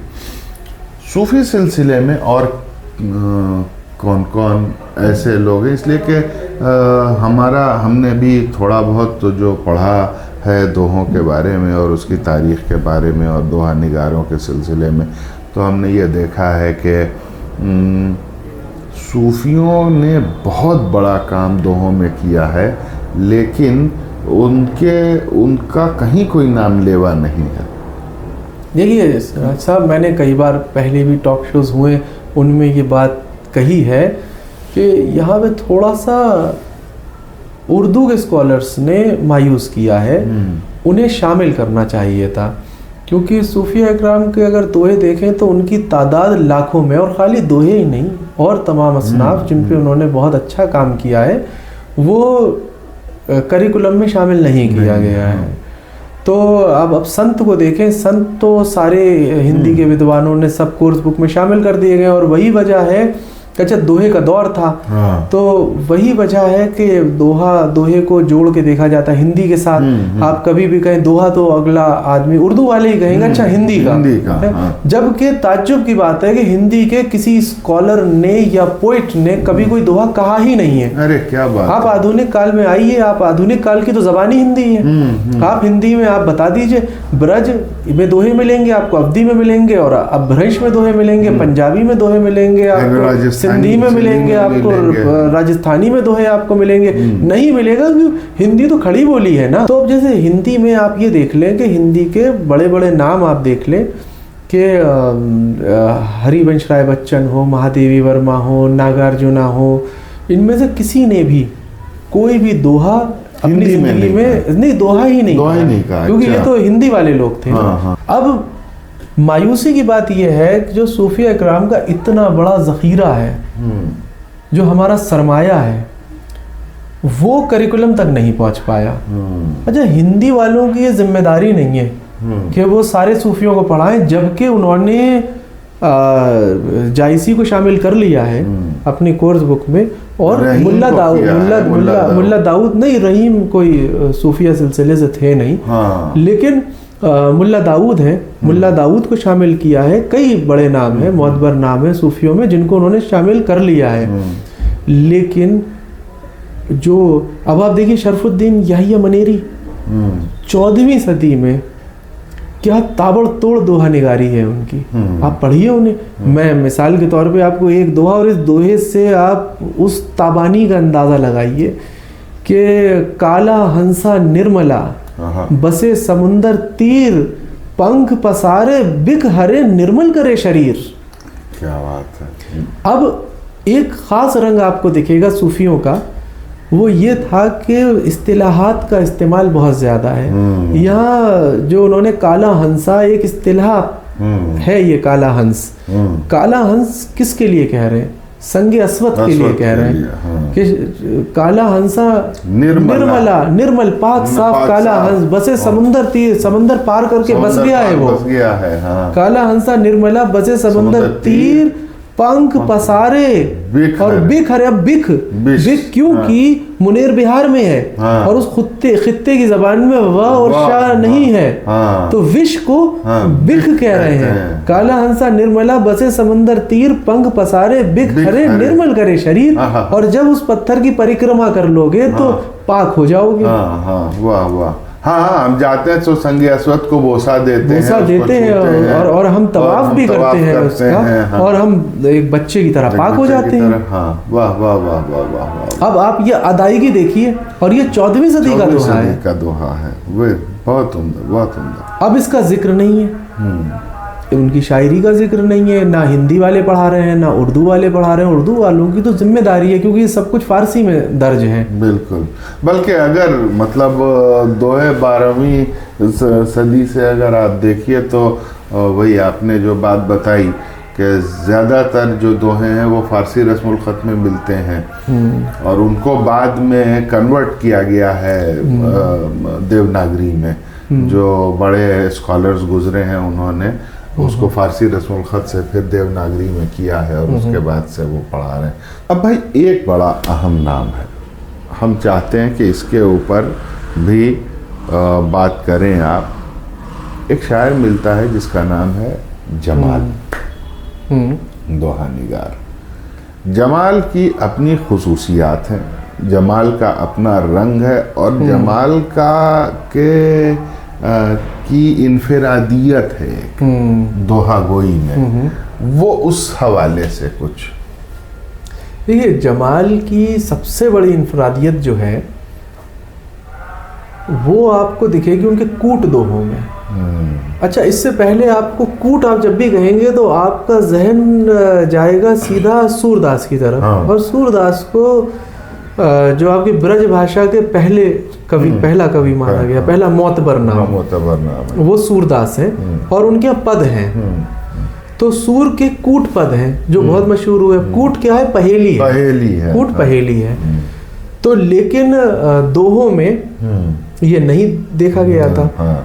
जब जमाल आते हैं तो जमाल के कूट दोहे। अच्छा, कूट दोहे का मुझ तक कैसे पहुंचे जमाल के कूट दोहे, तो मैं ये क्रेडिट देना चाहूँगा अपने पॉडकास्ट में कि सूफीनामा में सूफीनामा के कंटेंट हेड हैं हमारे सुमन मिश्रा। तो ये सुमन मिश्रा ने मुझे सबसे पहले बताया था कूट दोहे, और एक किताब दी थी कि अनस भाई ये कूट दोहे, क्योंकि आप दोहे पे काम कर रहे हैं तो ये ज़रूर पढ़िए। और मैं कूट दोहों से बहुत मुतासिर हुआ, मेरे लिए भी एक बहुत नई चीज़ थी। तो एक कूट दोहा देखें जमाल का। चंपा हनुमंत रूप अली ला अक्षर लिख बाम, प्रेम प्रतिपतिया दियो कह जमाल कही काम। अब इसमें जो नायिका है, प्रेमिका है, वो भवरे से कह रही है कि भवरा हनुमान से कह रही है, हनुमान से कह रही है कि जो चंपा का फूल, अब यहाँ नायिका क्या है, वो चंपा का फूल है, और उसका जो प्रेमी है वो भवरा है, वो बहुत दिन से आया नहीं है। तो वो एक संदेश दे रही है, हनुमान दूत हैं, चंपा दूत हनुमान कहलाते हैं, तो हनुमान दूत हैं, हनुमान से कह रही है कासिद है।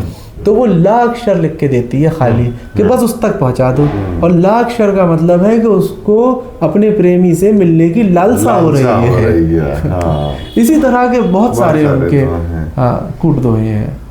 तो ये जो कूट दोहे हैं ये जमाल के यहाँ मिलते हैं, और जमाल की इनफिरादियत दोहों के मामले में उनके यही कूट दोहे जो पहेलियों के तरह से, वो दोहे के जो जिनमें पहेलियाँ सुझाई गई हैं, तो ये जमाल हो गए। और सूफी सिलसिले के हाँ, और इनका दौर भी अकबर का दौर है, अकबर का दौर है। हाँ। अब साहब यहाँ पर ये दौर मेरे ख्याल से अपने इख्तिताम पर आता है। अभी इख्तिताम नहीं सिराज भाई, क्योंकि एक बहुत बड़ा नाम हमसे छूट गया है, उसको अगर हमने जिक्र नहीं किया तो फिर मुकम्मल नहीं होगा, गुनाह है।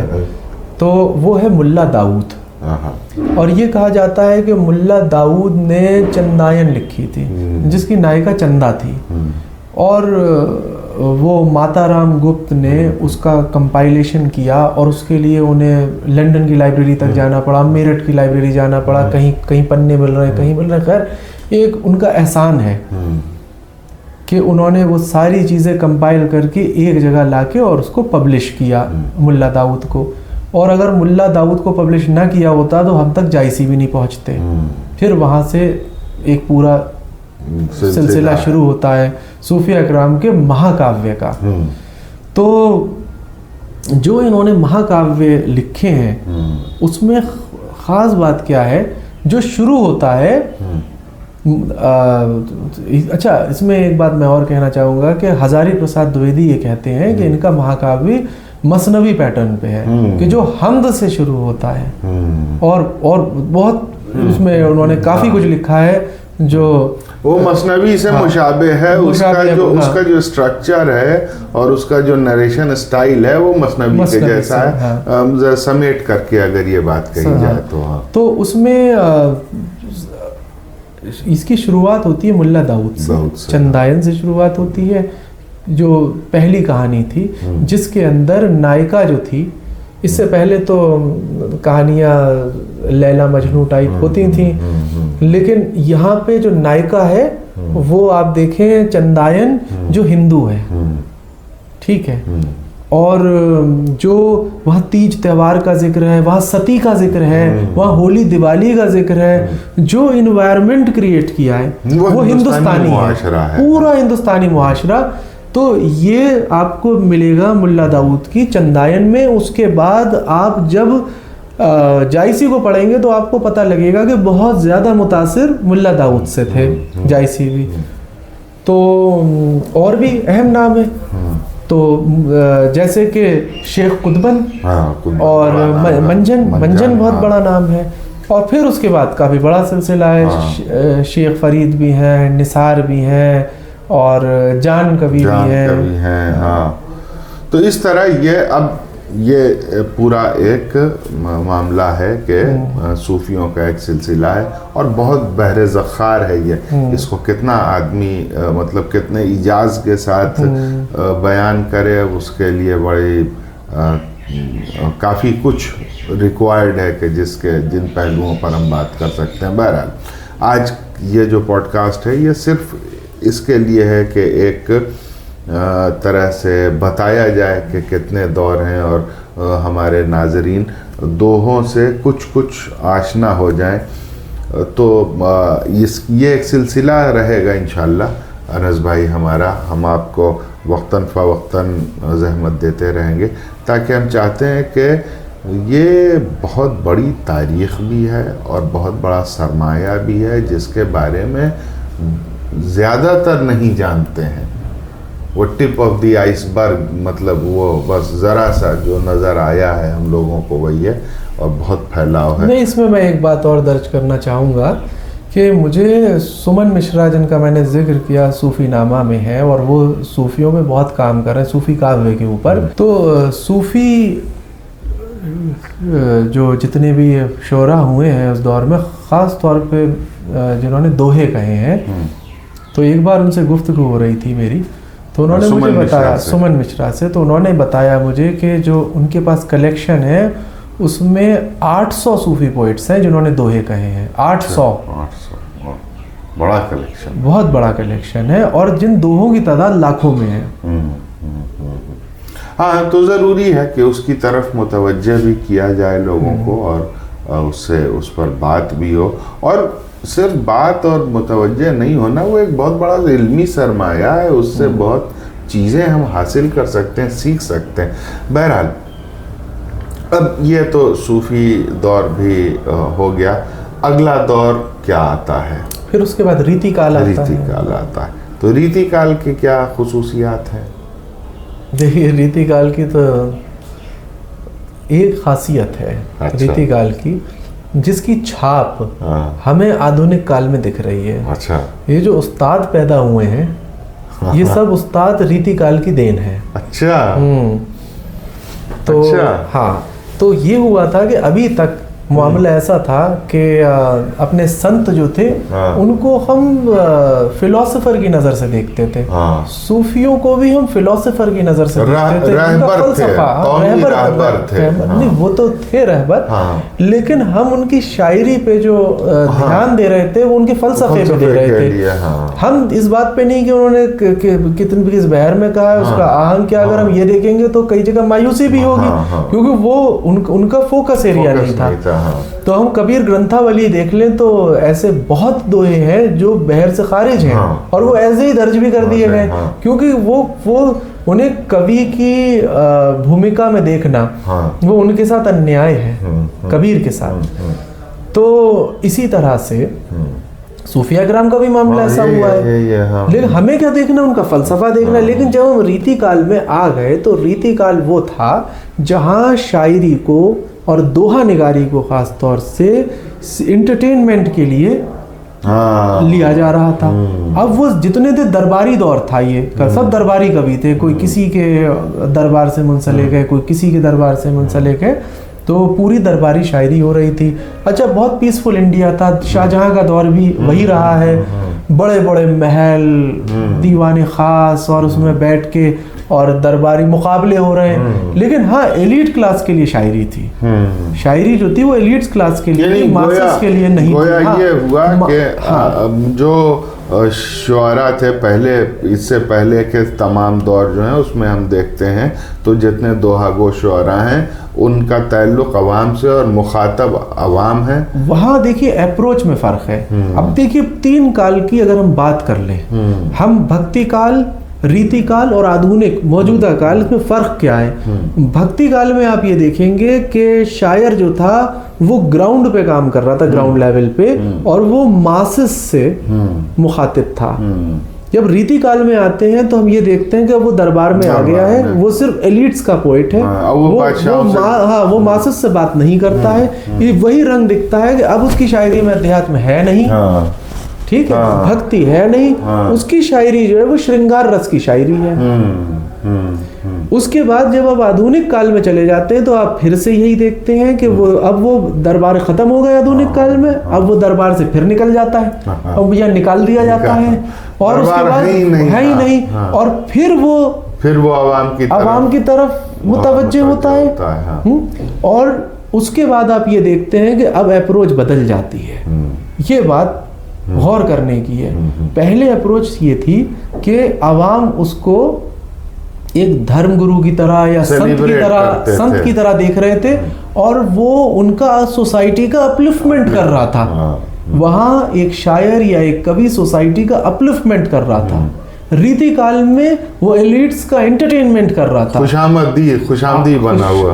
और जब आधुनिक काल आता है, आधुनिक काल में अब देखिए, रीति काल में तो एलिट्स का पोएट था, आवाम का तो था नहीं ना। लेकिन भक्ति काल में और आधुनिक काल में आवाम का शायर था। लेकिन दोनों में अप्रोच बदल जाती है। जब वो भक्ति काल में था तो उसका काम ये था अपलिफ्टमेंट ऑफ द सोसाइटी, वो रहबर था और वो अपने लेवल पे सोसाइटी को लाने की कोशिश कर रहा था। यही अप्रोच इन्वर्ट हो जाती है, रिवर्स हो जाती है आधुनिक काल में। अब शायर आवाम के लेवल पे जाने की कोशिश कर रहा है, आवाम की सतह पे जाने की कोशिश कर रहा है, उसका एंटरटेनमेंट कराने की कोशिश कर रहा है। भक्ति काल में वो एंटरटेनमेंट कराने की कोशिश नहीं कर रहा था, वो एंटरटेनमेंट के लिए नहीं थी, वो एंटरटेनर नहीं था। तो वो उसकी एक रूहानी ग़िज़ा थी उस मुहाशरे की, वो उसको एनलाइटन कर रहा था, उसको अपलिफ्ट कर रहा था। अब क्या कर रहा है, उसकी आदत बिगड़ चुकी थी। दरबार में जाने के बाद उसको आदत एंटरटेनमेंट की पड़ चुकी थी, वो एंटरटेनमेंट करा रहा था, दरबार खत्म हो गए, उसने जाके आवाम का एंटरटेनमेंट शुरू कर दिया। तो अब रीति काल में जो बड़े नाम हुए हैं उनमें ज़्यादातर उस्ताद बन गए थे। अच्छा। तो ये क्या कर रहे थे कि लक्षण ग्रंथ इन्होंने लिखना शुरू कर दिए थे, मतलब अरूजी किताबें, रूल बुक्स इन्होंने लिखना शुरू कर दी थी, जिनमें चिंतामणि त्रिपाठी के लक्षण ग्रंथ हैं, केशव के हैं, भूषण के हैं, मतिराम के हैं। अच्छा, एक जो सबसे बड़ा नाम है दोहा निगारी में वो आता है बिहारी का, कि अगर आप ये देख रहे हैं, आप दोहे को पोइट्री की कैटेगरी में रखते हैं, ठीक है, और आप तमाम तकाज़ों से उसको जांचते हैं कि उसकी बहूर, उसका आहंग, उसका और मफहूम, इस्तिआरा साजी, यानी जिस जितने हाँ, जैसे जांची जाती है शायरी जांची तो भक्ति काल, रीति काल और आधुनिक काल, उस आपके आदि काल को, अपभ्रंश काल को छोड़ के अपभ्रंश काल में अलग ही मयार था। वो गोल्डन पीरियड था दोहा निगारी का। इन 3 दौर का सबसे बड़ा दोहा निगार बिहारी है। सबसे बड़ा दोहा निगार बिहारी है, और श्रृंगार के दोहे कहें, उसकी सतसई भी है। तो फॉर्मल ब्रज का इस्तेमाल किया है उसने। अब आप ये देखिए कि बिहारी कोई उस्ताद शायर नहीं था। बिहारी ने कोई लक्षण ग्रंथ नहीं लिखे, मतलब कोई अरूजी किताब नहीं लिखी दोहों की, और सबसे बड़ा दोहाकार साबित हुआ। सबसे अच्छे दोहे थे उसके। आज तक जिसका जिसका मुकाबला कोई नहीं कर पाया। तो हम ये चाहते हैं कि इस दौर को क्यों ना बिहारी पर ही कंक्लूड किया जाए।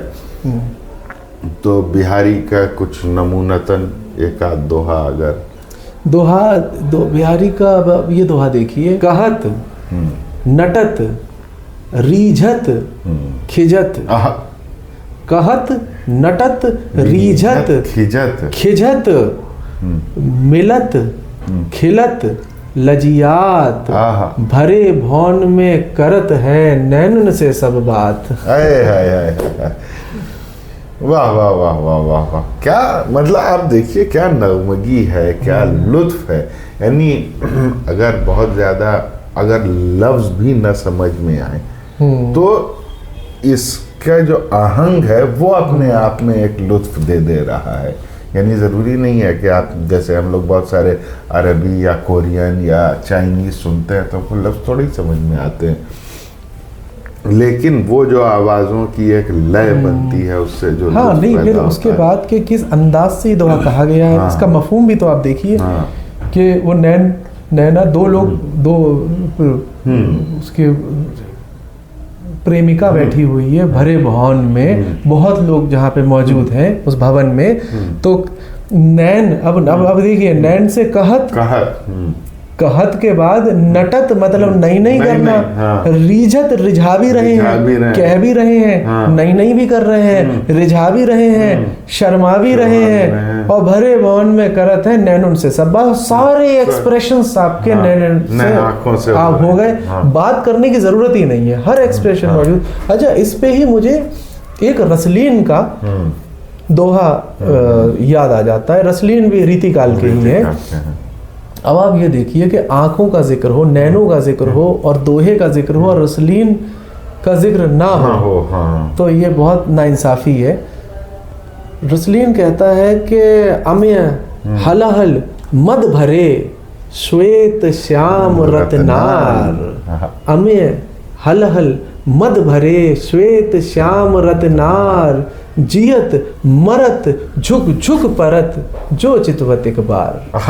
वो कह रहे अमेय, मतलब अमृत, जो आंखों की सफेदी है वो अमृत की तरह है, जो नीलापन है उसमें वो हलाहल है। अमेय हलाहल मद भरे श्वेत सफेद रंग हो गया, श्याम और रत्नार जो हो गया वो आपका लाल रंग हो गया, उसकी सुर्खी हो गई, तो वो मद की वजह से है। और जियत, जिसने अमृत चख लिया वो जी गया। मरत, जिसने जहर पी लिया वो मर गया। और झुक पर जिसने मदिरा पान कर लिया वो नाच रहा है। तो यानी एक आंख में इतने कुछ है कि जिसने जो उससे असर लिया उसके ऊपर ये अहवाल। तो इस तरह रीति काल का मामला ख़त्म होता है, और रीति काल अपने आप में ज़बान और ज़बान के पुख्तगी और अरूज़ी कमाल की जब बात होगी तो रीति काल के दोहा निगारों की बड़ी अहमियत वहाँ नज़र आएगी। तो इसलिए ये ज़रूरी है कि जब दोहा पढ़ने वाला दोहा की तारीख़ पढ़ रहा है और दोहे के बारे में जानने की कोशिश कर रहा है तो फ़लसफ़ा, रूहानियत, उसके बहुत सारे जो दोहे से जो काम लिए गए, इन सब चीज़ों के लिए बहुत सारे अदवार हैं। लेकिन अगर दोहे को पोइट्री के तौर पे, शायरी के तौर पे समझना है तो उसके लिए रीतिकाल का पढ़ा जाना बहुत ज़रूरी है, और उस ज़माने के दोहा निगारों को पढ़ना बहुत ज़रूरी है। चलिए साहब, अब आधुनिक काल आता है, ये जो 19वीं सदी के बाद से मेरे ख्याल से ना आधुनिक काल शुरू होता है। तो आधुनिक काल में तो अभी चल ही रहा है। इस सिलसिले में हम लोग इंशाअल्लाह जब इन अदवार को देख लेंगे तो हम लोग फिर आधुनिक काल पे आएंगे, और हमको अभी नहीं महसूस होता है कि आधुनिक काल में कोई ऐसी ख़ास बात है कि जिसको हम लोग डिस्कस कर सकते हैं। तो लिहाजा अनस भाई, इस गुफ्तगू को यहीं रोकते हैं, और आपका बहुत बहुत शुक्रिया। और हम अपने नाज़रीन से ये गुजारिश करेंगे कि आप हमें ये ज़रूर बताएं कि आपको ये प्रोग्राम कैसा लगा। आप कमेंट बॉक्स में कमेंट भी कर सकते हैं। ये सिलसिला हम लोग जारी रखने वाले हैं, तो आप अपने सजेशंस भी हमारे कमेंट बॉक्स में दें कि इसको किस तरह किया जाए। इसको क्या इसी तरह पॉडकास्ट के तौर पे किया जाए या और कुछ हम लोग कर सकते हैं, तो ताकि आपकी भी शमूलियत, आपकी भी भागीदारी हो इसमें। और बहरहाल ये सिलसिला तो जारी रहेगा ही। अनस भाई, आपको ज़हमत देते रहेंगे। आपका ज़हमत उठाने का बहुत बहुत शुक्रिया। मैं भी बहुत शुक्रगुजार हूँ रेडियो उर्दू का कि उन्होंने अपने प्रोग्राम में दोहे को शामिल किया, दोहे पे खुसूसी तौर पे एक पॉडकास्ट किया, और आप आगे एक सीरीज़ करने जा रहे हैं दोहे पे। तो दोहे के फ़रोग़ के लिए ये बहुत ज़रूरी भी है, और इसलिए मैं आपका बहुत शुक्रगुजार हूँ तहे दिल से, आपका और रेडियो उर्दू का। बहुत बहुत शुक्रिया नाज़रीन। आदाब।